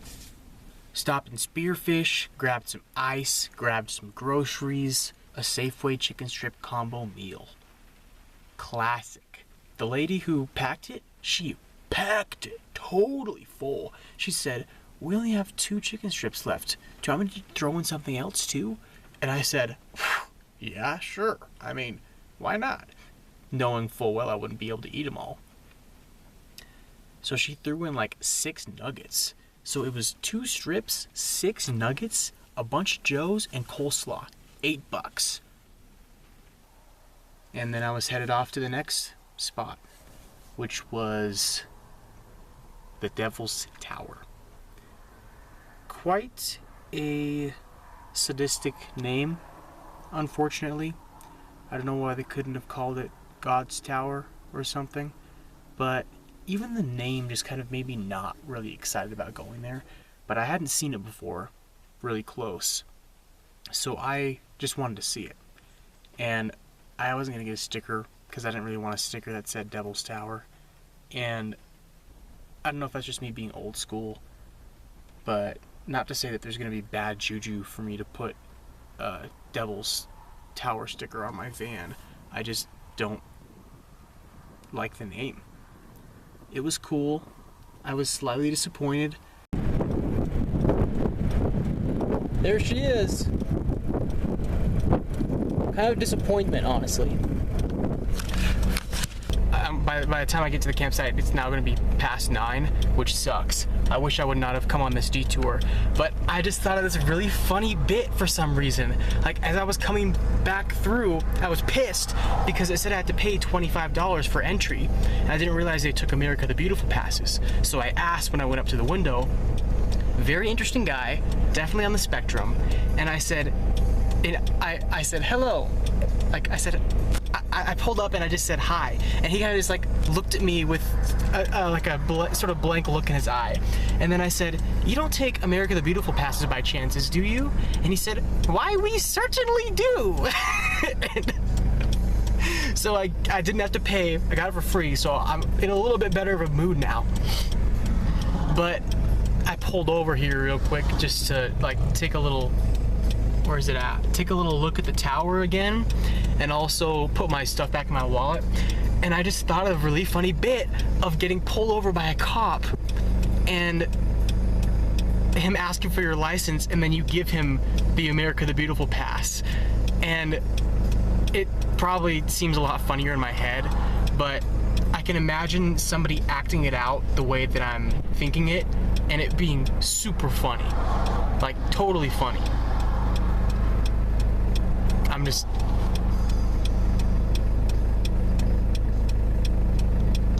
It sounds a lot funnier in my head. But that's actually really stupid. So I got back on 90 from the Devil's Tower and headed west towards Buffalo. And I'm pretty sure I was convinced that I was about to cross the Rockies. Going through the Rockies! And I don't think that's true at all. It was just Bighorn National Forest, and I don't think that's even part of the Rockies. So I started climbing, and it was a slow climb. I was really fortunate to not have anyone behind me for pretty much the whole hour that I was climbing up the mountain. The sights weren't really there. It was just kind of like going up a steep road, and I wasn't really expecting much. And as I went up, turns out they were doing construction on the road. Dude, this is crazy. Uh-oh. Oh. Yep.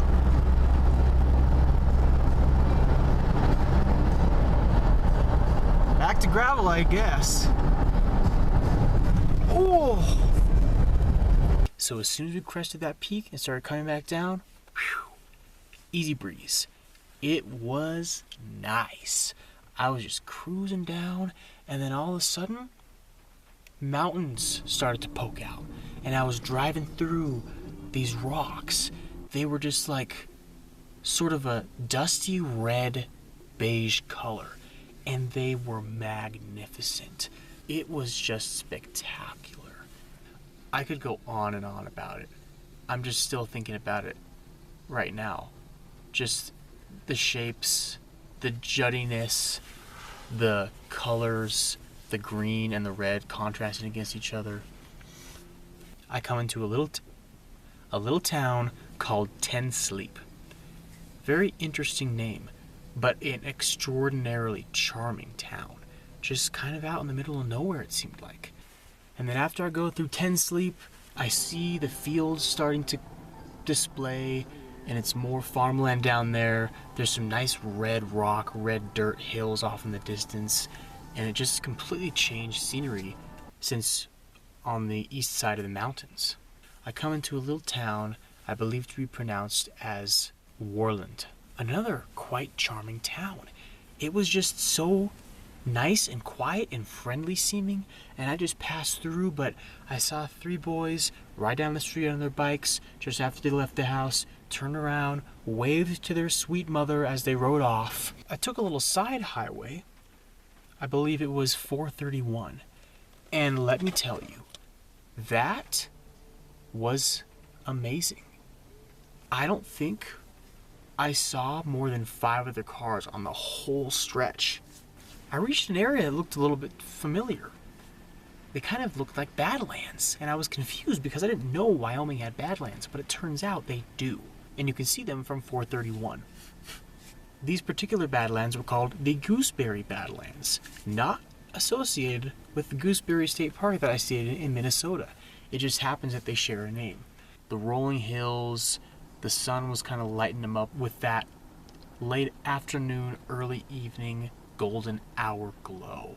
Shortly after hitching in to 120 North, I experienced the most beautiful thing ever. A crazy push of tailwind. I was going 85 and my EGTs were down to like 800 degrees and Bento was just flying. It was spectacular. Just when I thought it couldn't get any better, I roll into the town of Cody. Levels of charm also through the roof. It was just kind of a nice, small town, but also they're home to the biggest rodeo in the world, apparently. So there was like a big part of the city and a small part of the city, but that was really cool. Smells a little sulfury. I mean, no big deal. It is what it is. We are close to Yellowstone, so I can see how that could be excreting from the earth in some way. Mountains, left side, right side, going through, seeing the little Shoshone River. Is that what it's called? A beautiful lake in the state park. I think it's called the Buffalo Bill State Park. And there were a lot of campsites down there, and I just passed them all up because I wanted to come here. This is Big Game Campground on some real stuff right there. I don't know what that was for, but anyway, that was my day.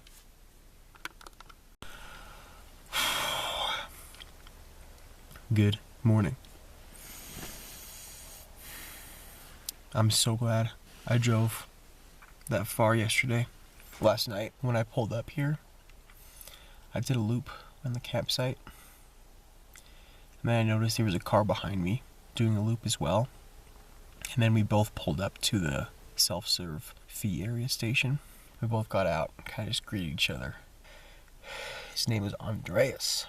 He had a cool accent, and I said, "You know what campsite you're taking?" And he's like, "Why? Do you want to choose one that's close together?"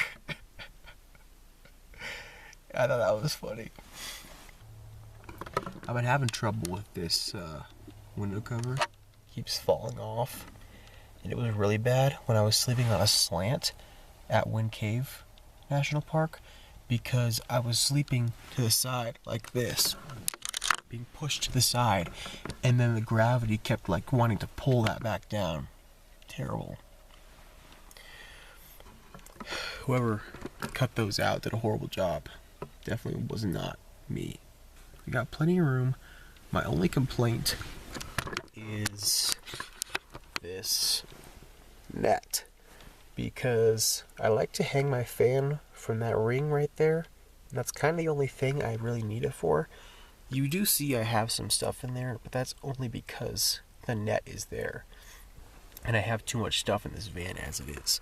As soon as I get home, this thing is going. Because you could see there's only about 1.5 feet from the bottom of that to the top of the bed, which is under me. And trying to get in and out under it, it's kind of a giant pain. Start moving around. My alarm's about to go off in 1 minute. Last night, I had a dream that I woke up somewhere farther along on this journey in a different state, and in a parking lot, my camp chair and my firewood were sitting next to each other, along with a pile of other people's stuff. And I was just completely elated with joy that my camp chair had returned.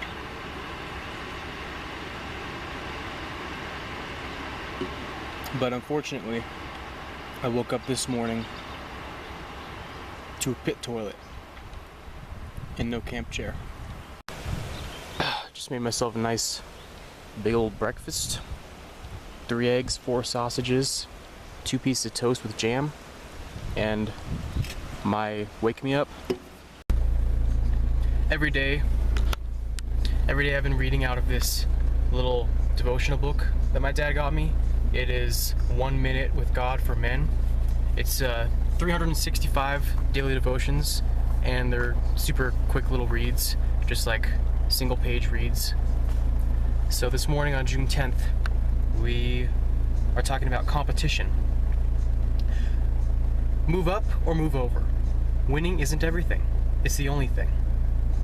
These are the slogans of a world driven by competition. Competition can be destructive when infected with selfish ambition and sinful pride. It destroys relationships because it hardens your heart towards fairness and compassion. But when properly focused, competition can drive us to improve ourselves and sharpen our skills.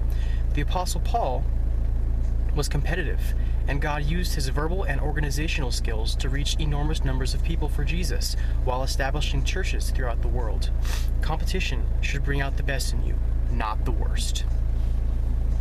1 Corinthians 9:24. Remember that in a race, everyone runs, but only one person gets the prize. You also must run in such a way that you will win. 1 Corinthians 15:10. Whatever I am now, it is all because God poured out his special favor on me, and not without results. For I have worked harder than all the other apostles, yet it was not I, but God, who was working through me by his grace. God's challenge. Matthew 6:19-20. Don't store up treasures here on earth. Store your treasures in heaven. And with that, I shall begin my journey. It's about an hour and maybe some change to Yellowstone.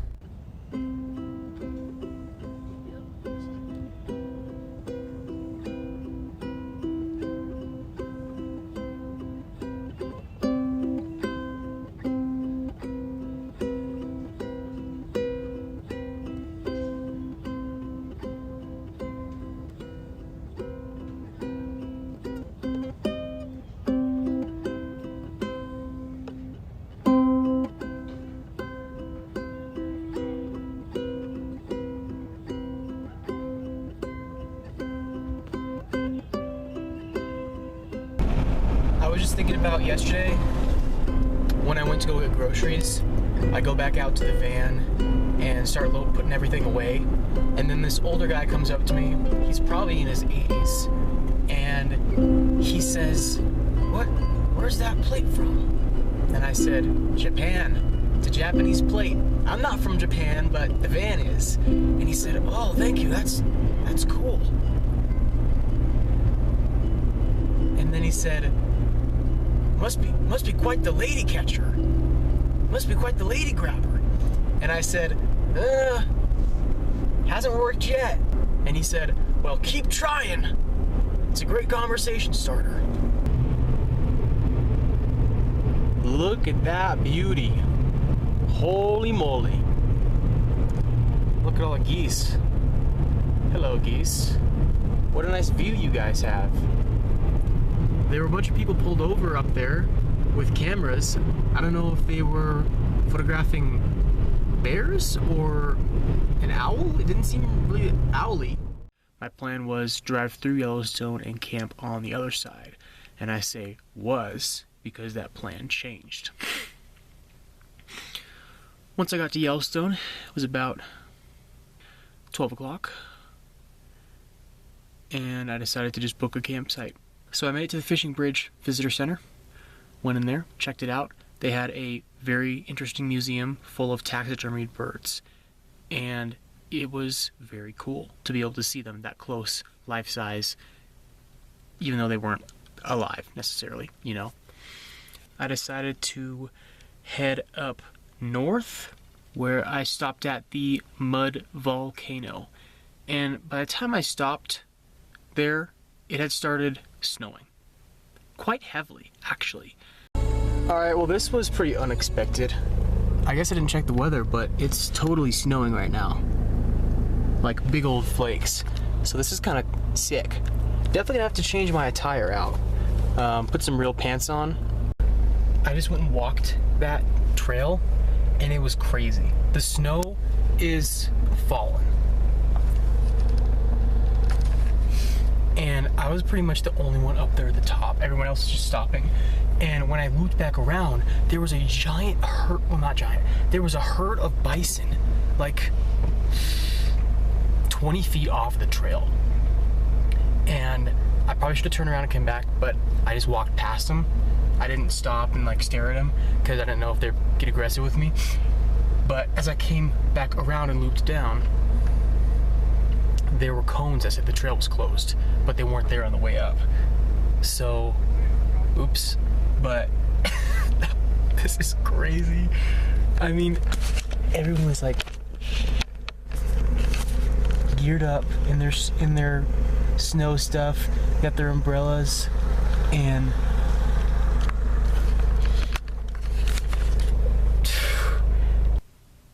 I'm very glad that I got to experience that, because that was a special moment. It really was. Being alone up there, seeing the bison, it was great. Paint pots were cool, colorful, nice array of splashes and mud puddles and blorping noises. I really liked just staring at the bubbles as they were coming up and popping. And then I hit the Lower Geyser Basin. And this one specifically, I remember walking with the family.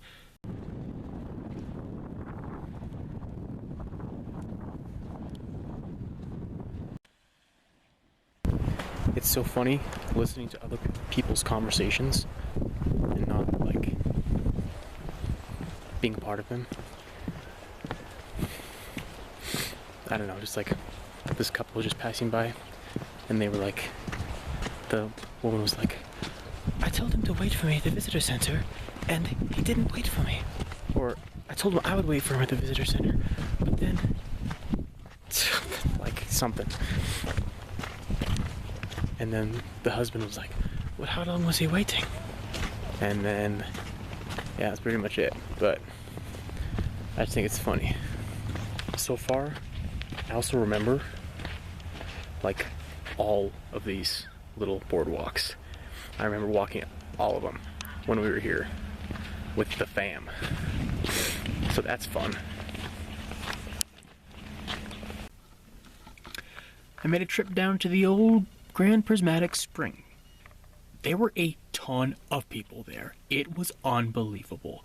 I went to turn right into the parking lot, and before I even made it into the parking lot, there was a line of like 20 cars waiting to park. So I just pulled a quick one, turned around in the middle of the road, and then turned around again after I found a spot on the side of the road to park.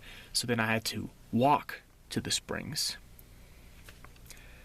And that just took more time, and it wasn't very cool. there was just a lot of steam, so I couldn't see the dang thing. But it was still nice to get out and walk around. And it was worth it, because I saw that bird. What is that?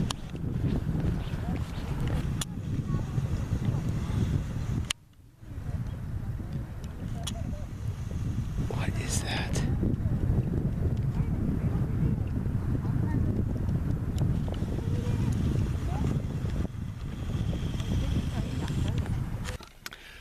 Before Old Faithful, I stopped at Black Sand Geyser Basin, which was a very pleasant experience. Not very many people.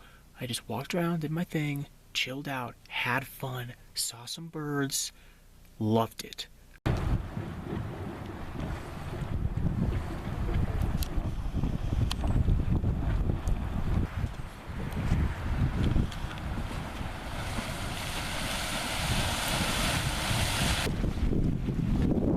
No more rain or snow for now, so that's nice, even though that was a pretty dang cool experience.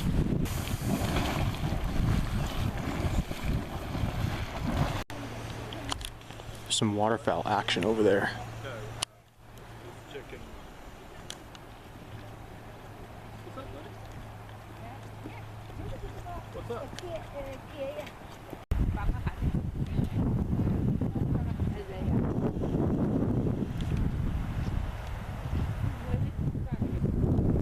Very interesting texture. I like it. I like it.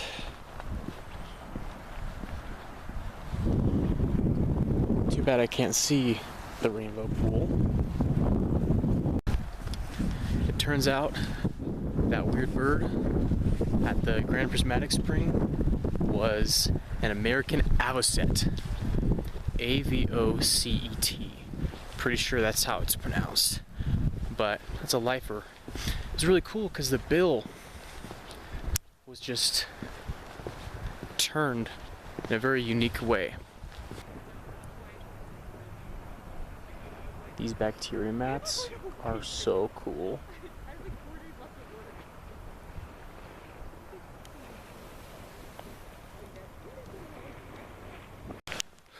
This has been my favorite one so far.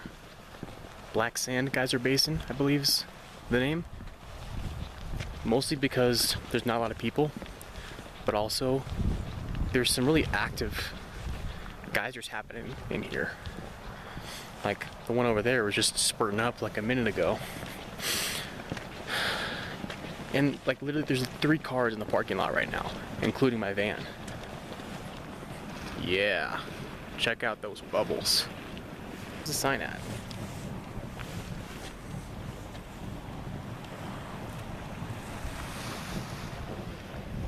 Okay, I found it.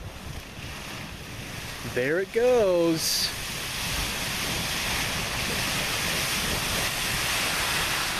Dang, son. You got that. That's sick. Going to Ye Olde Faithful. See how crowded it is and packed with people in there.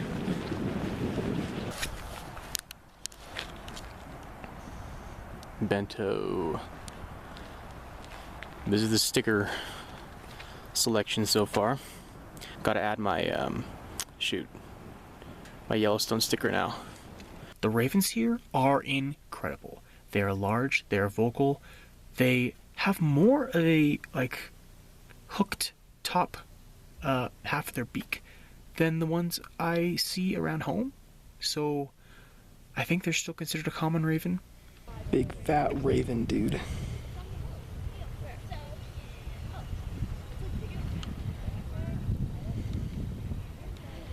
Dude, I love it.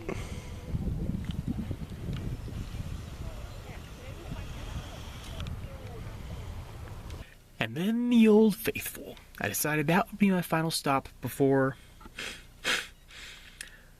circling back up to Bridge Bay where I was camping. Because my plan was to just continue east, go through West Thumb, and then back up north to Bridge Bay. And it was going to be perfect. It was a perfect plan. In the parking lot, pulled up, just collecting myself, and then this dude pulled up next to me, and I was like thinking, that's odd. There's a lot of parking spots available. Why did he pull right up next to me? So kind of do my thing, get out, start walking away. He's like, hey. And I turn around and I say, what's up? And he said, hey man, where you sleeping tonight? And I just said,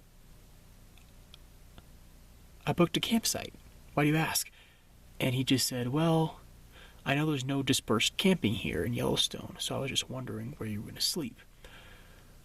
Because his plan was drive a couple hours outside of Yellowstone and camp outside of Yellowstone and then come back in the morning, which sounds pretty inefficient. So I think he realized that, and I just told him, I booked a campsite. There was only a few left. Bridge Bay is where I booked it, and I told him I would check on the website and see if there's any available, because it seems like it would be a lot easier to book one. And he said, okay, yeah, thanks, man. Thanks for the idea. Then I walked away. Went to Old Faithful. Wasn't really expecting to see an eruption. I don't know what they call it. Do they call it an eruption if it's a geyser? I don't know. Memory unlocked. Those who know. Got a family photo behind that sign when we came here a couple years. Well, I say a couple years, but it's been like 10.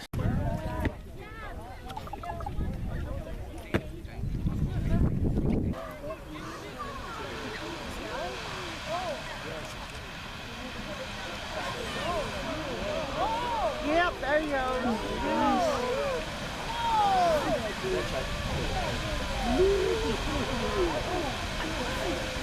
Ended up being that it was going to be exploding within the next 20 minutes. So I just kind of hung out.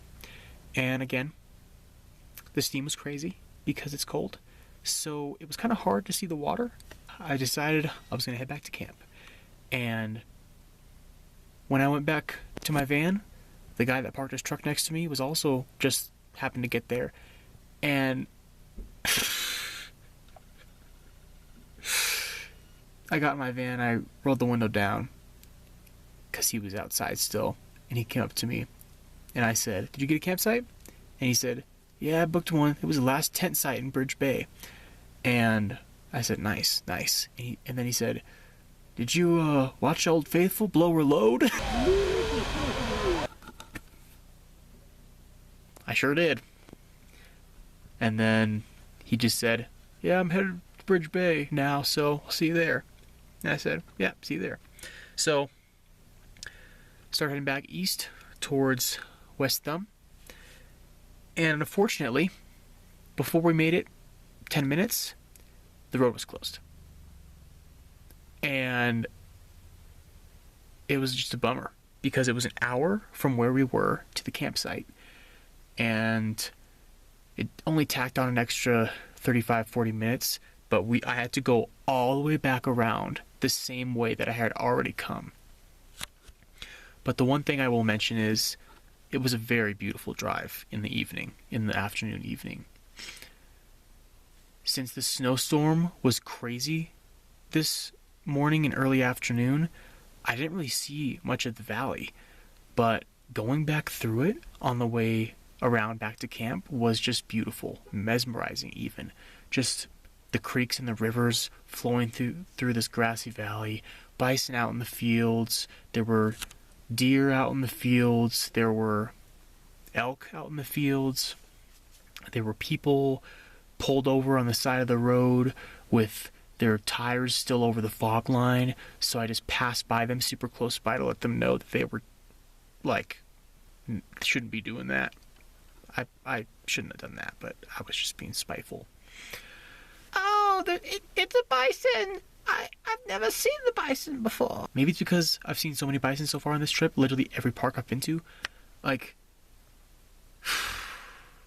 Well, not every park. I just don't get thrilled to see them. Maybe because I'm just a little bit scared. But they're very cool creatures. I just don't feel the need to stop in the middle of the road and take a picture, right? Got back here, registered my campsite.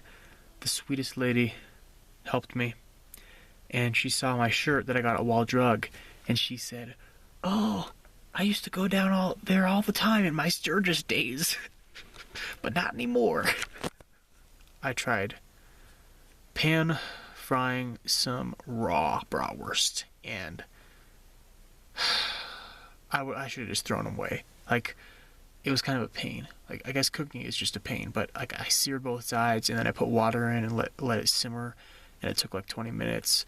But I don't know if I cooked them all the way through. And they tasted fine. They didn't taste raw. I didn't think they were raw, but maybe bratwursts just tend to give people gas, because that's what's happening to me right now. Another beautiful day out here. I'm getting pretty scruffily, and I really got to clip my nails bad. So I stopped here at the visitor center after getting some fuel. I put about 320 kilometers on that trip, which is the longest I've done so far between fill-ups. And I could have gone longer too, so it's nice to know that I have that much leeway. Anyways, looks like it's about 4 hours and 40 minutes to Craters of the Moon National Preserve. So I'm hoping I can get a campground there, and maybe if I get there early enough and they don't have anything available, then I can find something nearby. But as far as I could tell, it's first come, first serve, so I can't really book anything. So we're kind of gonna take the same route. Gonna go up north, head west to Madison, and then exit out through the west entrance of Yellowstone, and then start heading south. It's about 250 miles, so should get a fill up in there or two, but I'm gonna take my time this morning, or at least try to.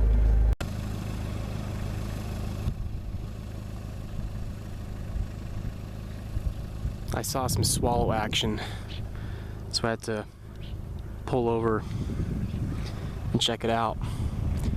I think they're all cliff swallows. They got that little spot on their head, but check this view out too. It's incredible. Birds over here. I think they're scops of some sort. And of course, the Canada geese. This is kind of just an awesome shot of the van. It just looks so stout. Vento, you have been doing amazing. Thank you for doing so well.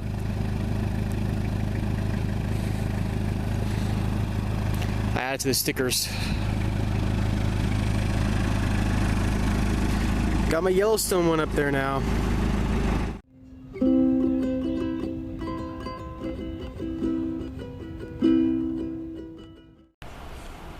Check this thing out.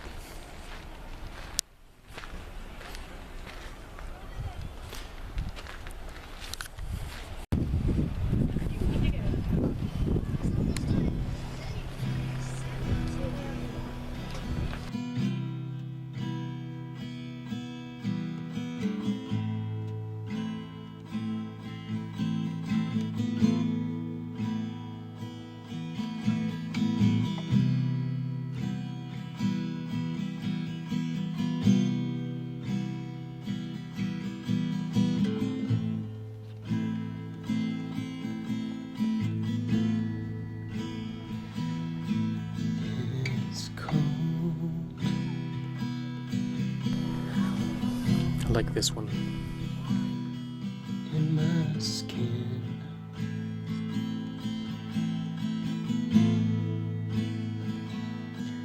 Come home.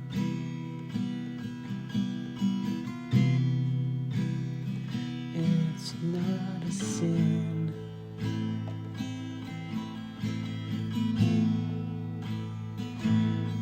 Don't wait.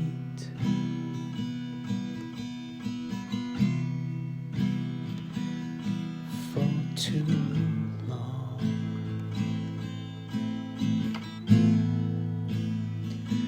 because one day you come back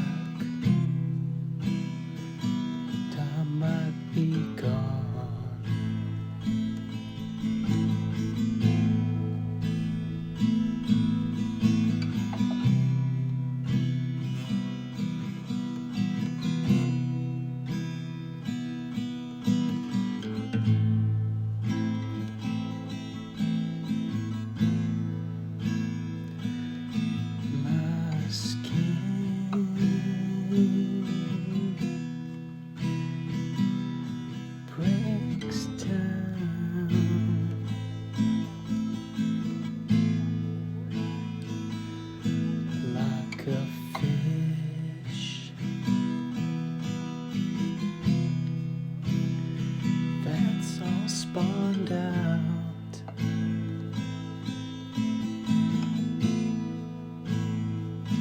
I'll cast a rod into the river to see if I can catch. Set the hook, but all I pulls up a stick.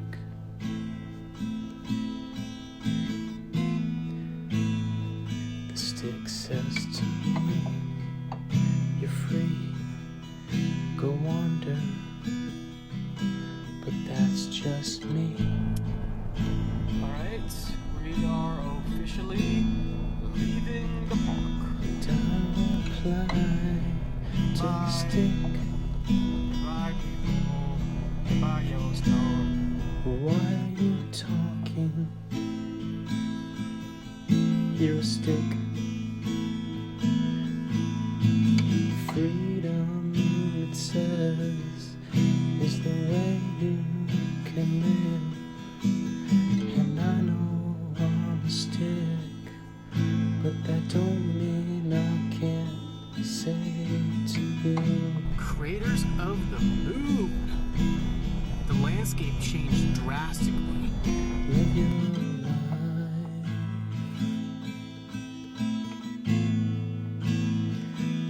So I go away with that branch I met on that autumn day, traveling around, up and down the coast.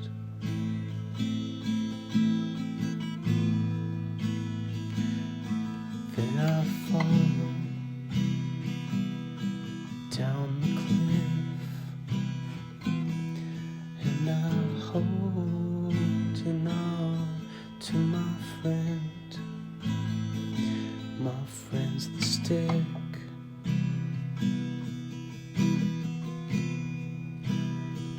He says, hold on tight.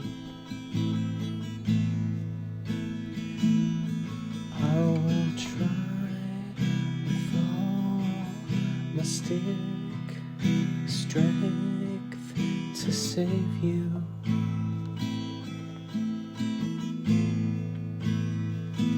And so he did. Hold on for long, dangling there in a storm. And then a gust of wind hit the side of that cliff.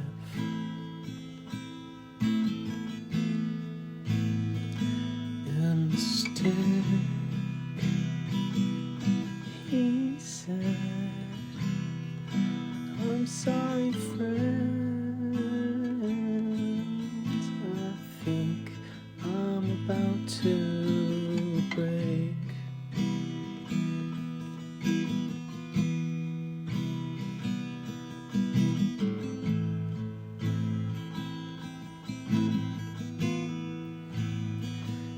And so he did.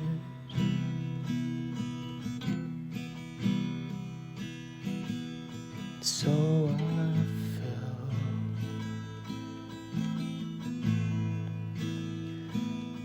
I don't know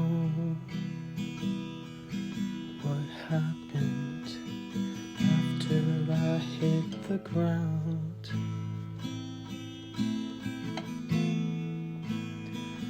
But when I awoke, I saw my friend lying there, broken half. So I cry out, I've fallen down, and my stick friend was dead. This place is so chill.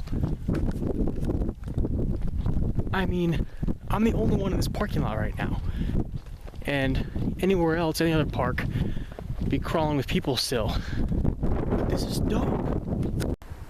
Yo, is that are those my dudes over there?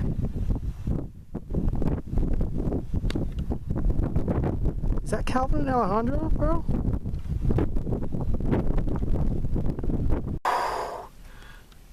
Man, today has been crazy. Or at least just like these past 4 hours. Might need to take a shot of my inhaler when I get back to camp. So I got here probably 5 o'clock, went and checked the visitor center out, figured out the camping situation, went and got a campsite, talked to the most lovely gal at the ranger station. She was just so friendly and helpful.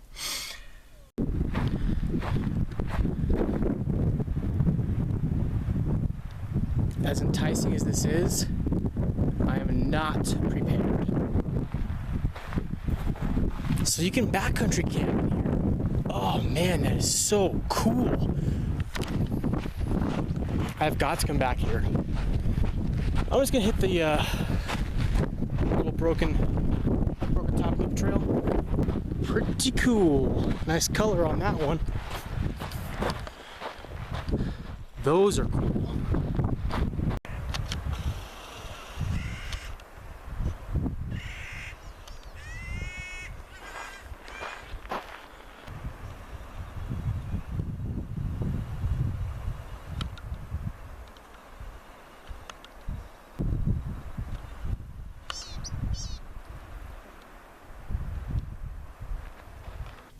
Clark's nutcrackers, which I hadn't seen before. Apparently they're related to jays, which makes sense because they were definitely acting like jays.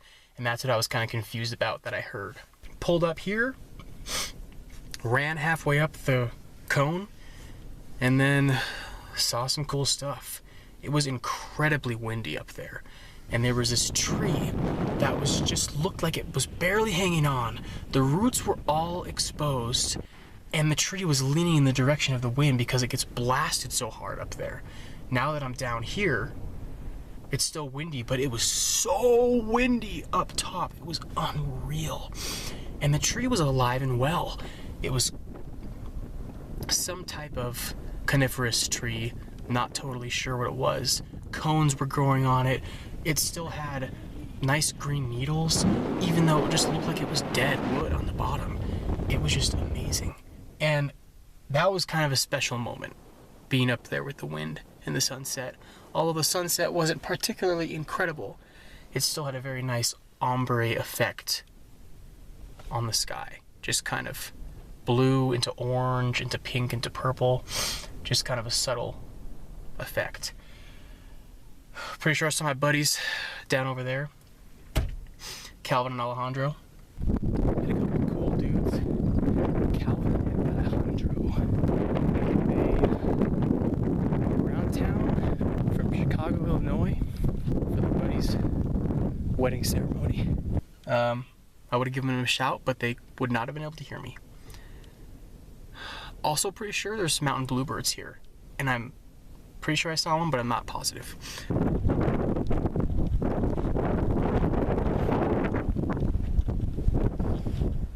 Got up at like 6:30, and my plan was go out, do a couple hikes, come back, make breakfast, leave again, do another hike, and then leave for good.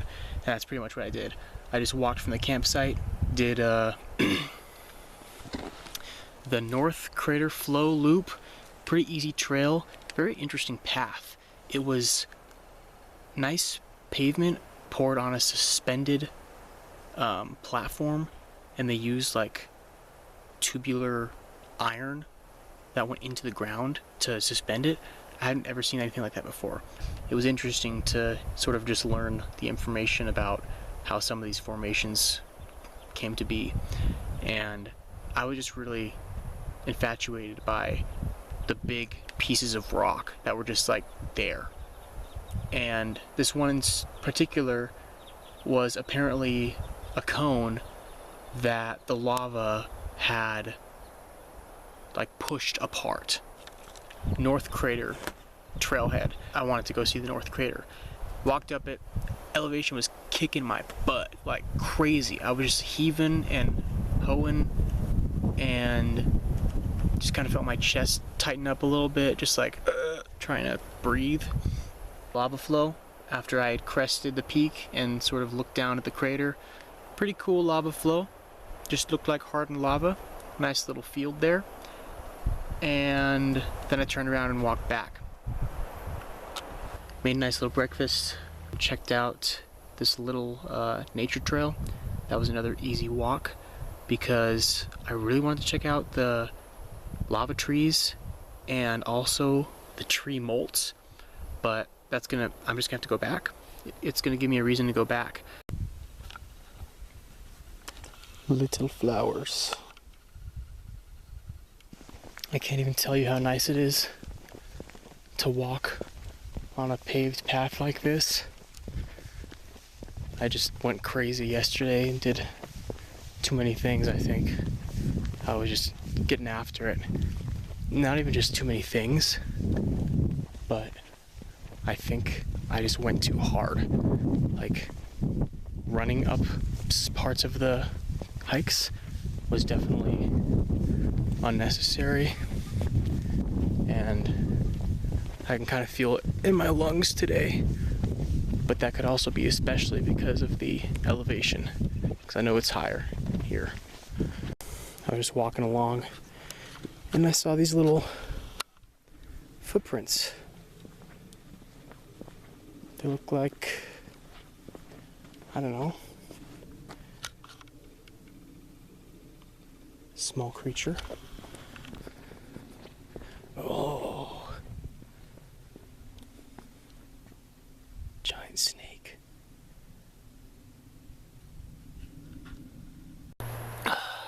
Don't mind my hair. I know it's in dire need of attention. We did it. We are here at Bird Track Springs Campground in Oregon, and this is the last campsite of this trip. So that's something. How am I feeling right now? One might ask. And I feel good. I feel good to have gotten this trip under my belt. Now I sort of know what to expect. I know what to do. I know how I like my routine to be. I know what I do and don't need. And that's very important, because there's a good amount of stuff in here I didn't use. Sleeping bag, that net that I've got up there that's been bugging me, some cookware, tools. There's a list of stuff. Little campground view. It's off season right now still, so it is not maintained. So I just kind of had to cut some of these grass pieces away from the general area so I could have a little bit of a living space. Pop the awning out for some sun protection. Am I disappointed in myself? I'm gonna say no. And I was in the beginning, like the first 2 days. I was just disappointed in myself that I was even thinking about quitting. I was just like so disappointed because I had been dreaming of this for years, and when it wasn't what I expected right off the bat, I just kind of immediately dismissed any opportunity for it to get better. And it did get better exponentially, and I'm glad I waited it out because there would have been no other way to do it. And even though I was having a hard time in the beginning, I don't think I could have come home because I knew I had to stick it out. and I'm sure glad I did. I'm not sure exactly what the day count is. I'm gonna have to check back in on that, but I think it's probably 19 or 20 right now. That's a good trip. That's a good trip length. Longer than we were in Hawaii a couple years back. I mean, that's kind of a weird thing to compare it to, but that's just kind of what's on my mind for some reason.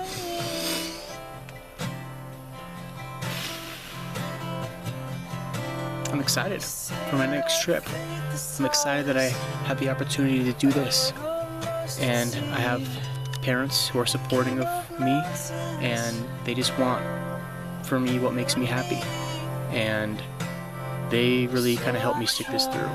Like calling them every night in the beginning, just trying to get some consolence or consolence or whatever, just some comfort through them, some cellular company, as I had referred it to a while ago, maybe in my journal.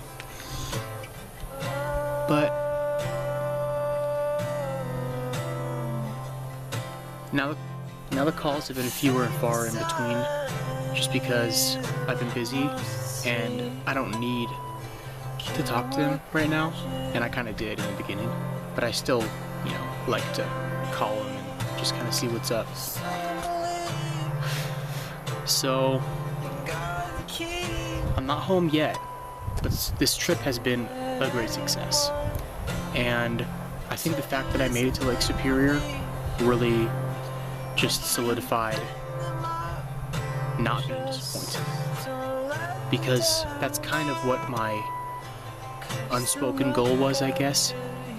And I just thought it would take me a lot longer to get over there because I didn't want to do long drives every day, but I just kind of saw the reality in the situation and made the most out of it, and plans changed, and that's okay. You just gotta be able to go with the flow in these types of situations.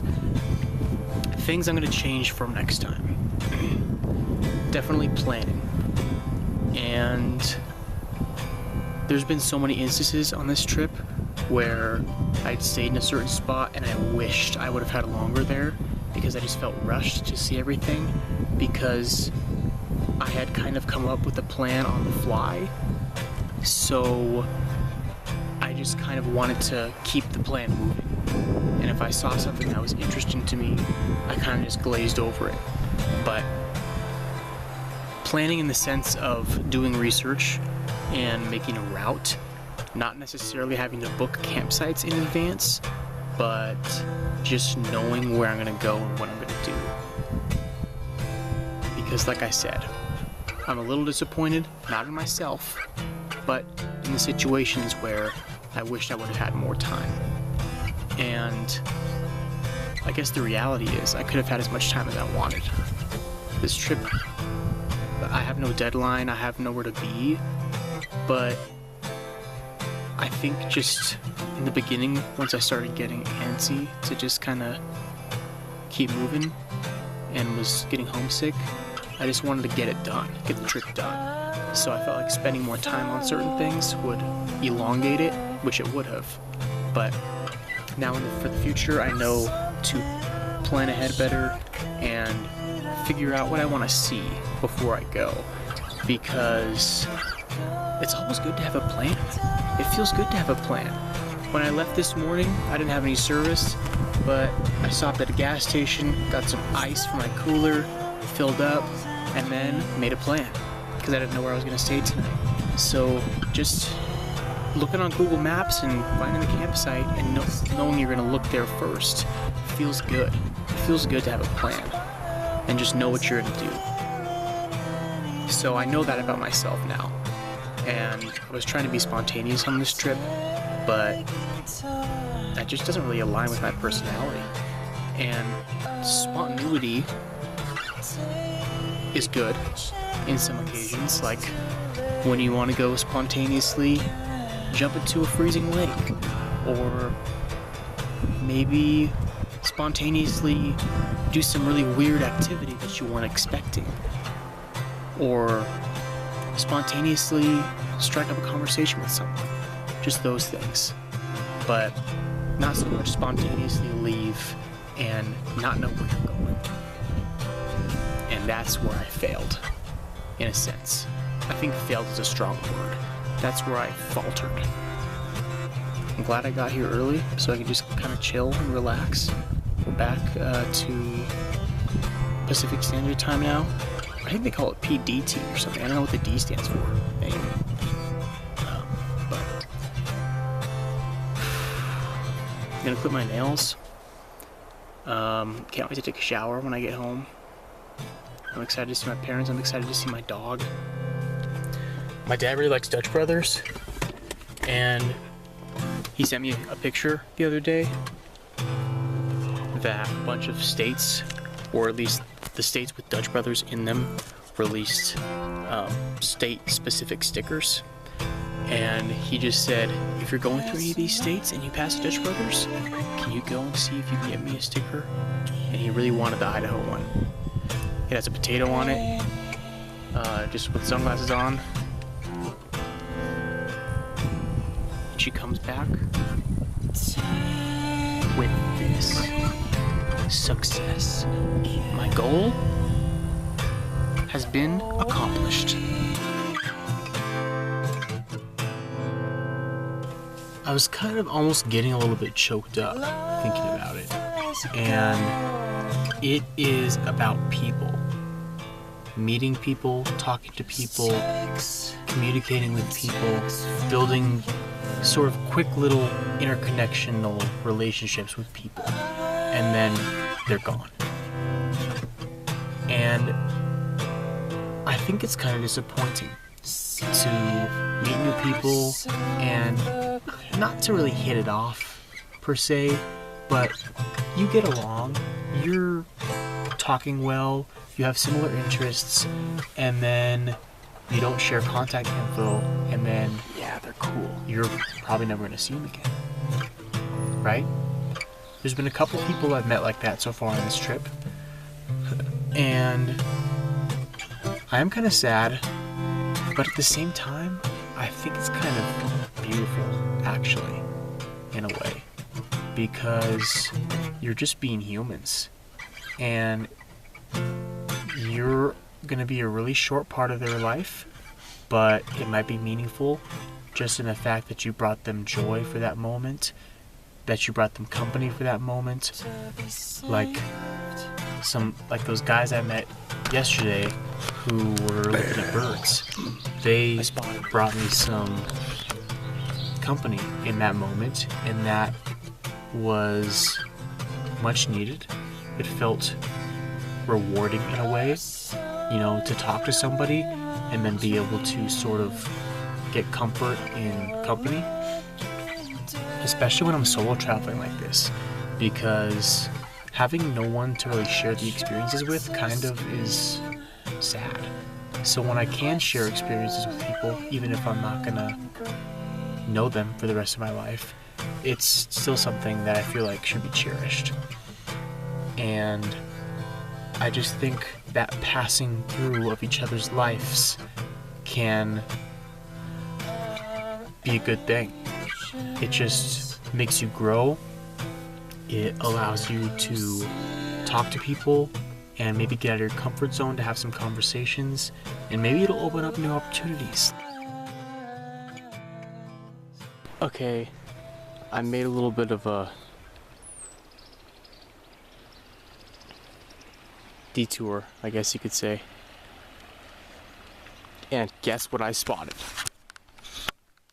Wilson snipe! Sniped the snipe.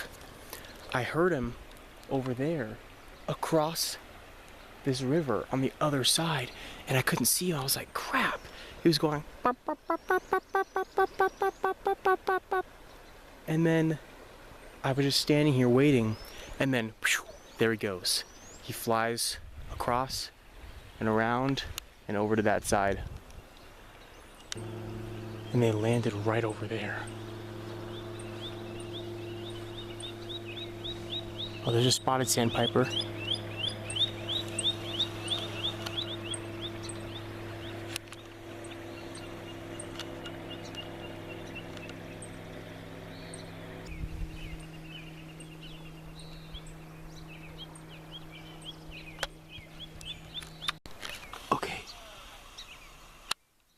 right down there.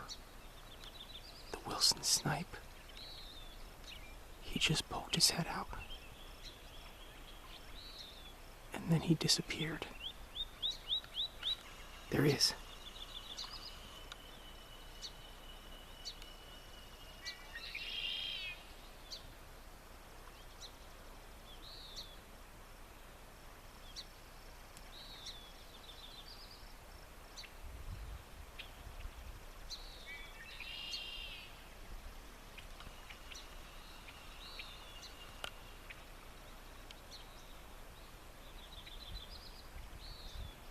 Yes.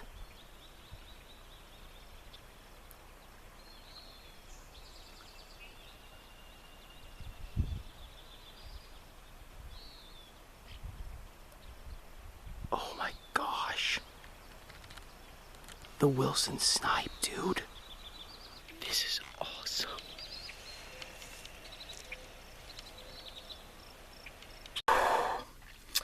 All right, here we are, all loaded up. Man, I hate what my hair is doing right now. It's a little ridiculous.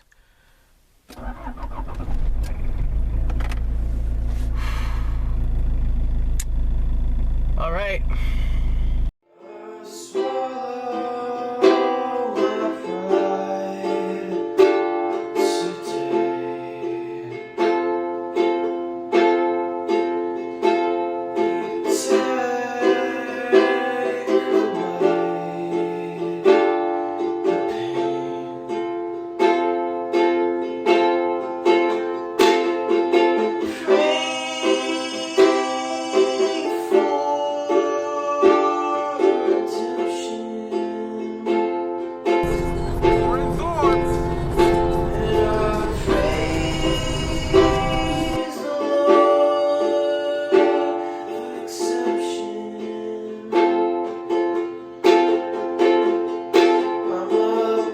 Well, just pull into our driveway. That marks the end of the trip. So that's it, huh? For now, I guess. Even though this trip was so short, like almost 3 weeks, I just almost unlocked a different part of my personality that I had never known existed before. I think just the fact that I sort of did this on my own, and I had a bunch of one-on-one conversations with people, and I was the one communicating with them, and just something about that really just made me learn more about myself. And even though I thought I was going to be gone for a year, I just feel like I tapped into a different part of myself that I had never used before, and that just made me grow. I just feel stronger and more confident in myself, and just excited for my next journey. And I guess the fact that I thought I would be gone for a year, I thought that was it, like one big trip. But now that I'm home, I'm just so excited to see a bunch of new things, and I can go on a bunch of different little trips. One thing I learned about myself that I wasn't really expecting was now I'm a hat guy. And I never used to be a hat guy, especially with this greasy hair. It just really helps sort of mask it. So I think I'm gonna be a hat guy now. And I'm hoping that recording this whole trip is really gonna help me. I can look back and see these video journals and get inspired again to go do something cool. I just hope this feeling doesn't fade. That's it. I really need to pee. I don't know why I just said that. I don't even have to pee. I'm just trying to think of a way to end this. Bye!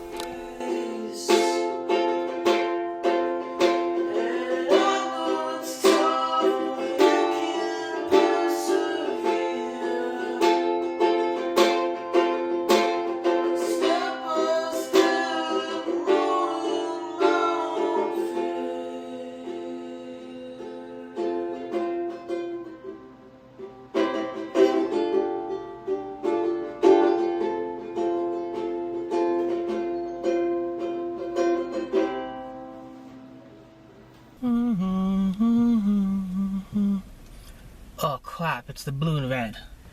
Oh, I better pull over. Oh, not again. Not this again. Oh, I better roll the window down.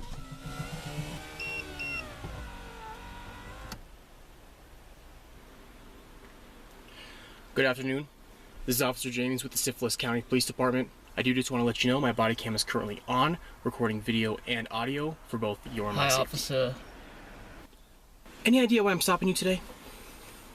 Was it because I was doing 80 and a 55? What? What was it because I ran that stop sign? Stop sign? What stop sign? Is it because I have an illegitimate license plate? What are you talking about? Oh, that I don't know. Sir, the reason I just pulled you over is because you blew past that crosswalk and nailed about 13 kids. You just ran them straight over. Oh. I just thought that was a speed bump. That is simply unacceptable. We cannot be having that behavior. This behavior will not fly under my radar. You got that? Sir, I'm gonna need to see your license registration. Okay, that's no problem at all. Let me just grab it. Is it in here? No, that's a Sharpie. Oh, is this what you're talking about? You put that back right now. Oh, I'm so sorry, officer. I didn't. Sir, don't make me No. pull a taser on you. Put that. What are you thinking? Does this work, officer? Sir, this is a Guitar Center gift card. Okay, sorry. This one? Let's see. This is a Mercury's Coffee gift card. Oh, I'm so sorry. I guess I can't find it in my wallet. Oh, this is what you're talking about. Okay, for the last time, sir, this is an America the Beautiful pass, okay? Oh. What, do I look like a national park to you? Are you just gonna be sitting here, jerking me around all day? Come on, I need some identification right now. Oh, I'm sorry. Well, hold on, let me just...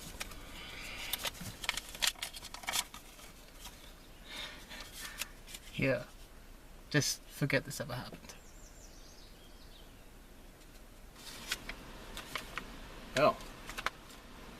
Well. Guess that'll work.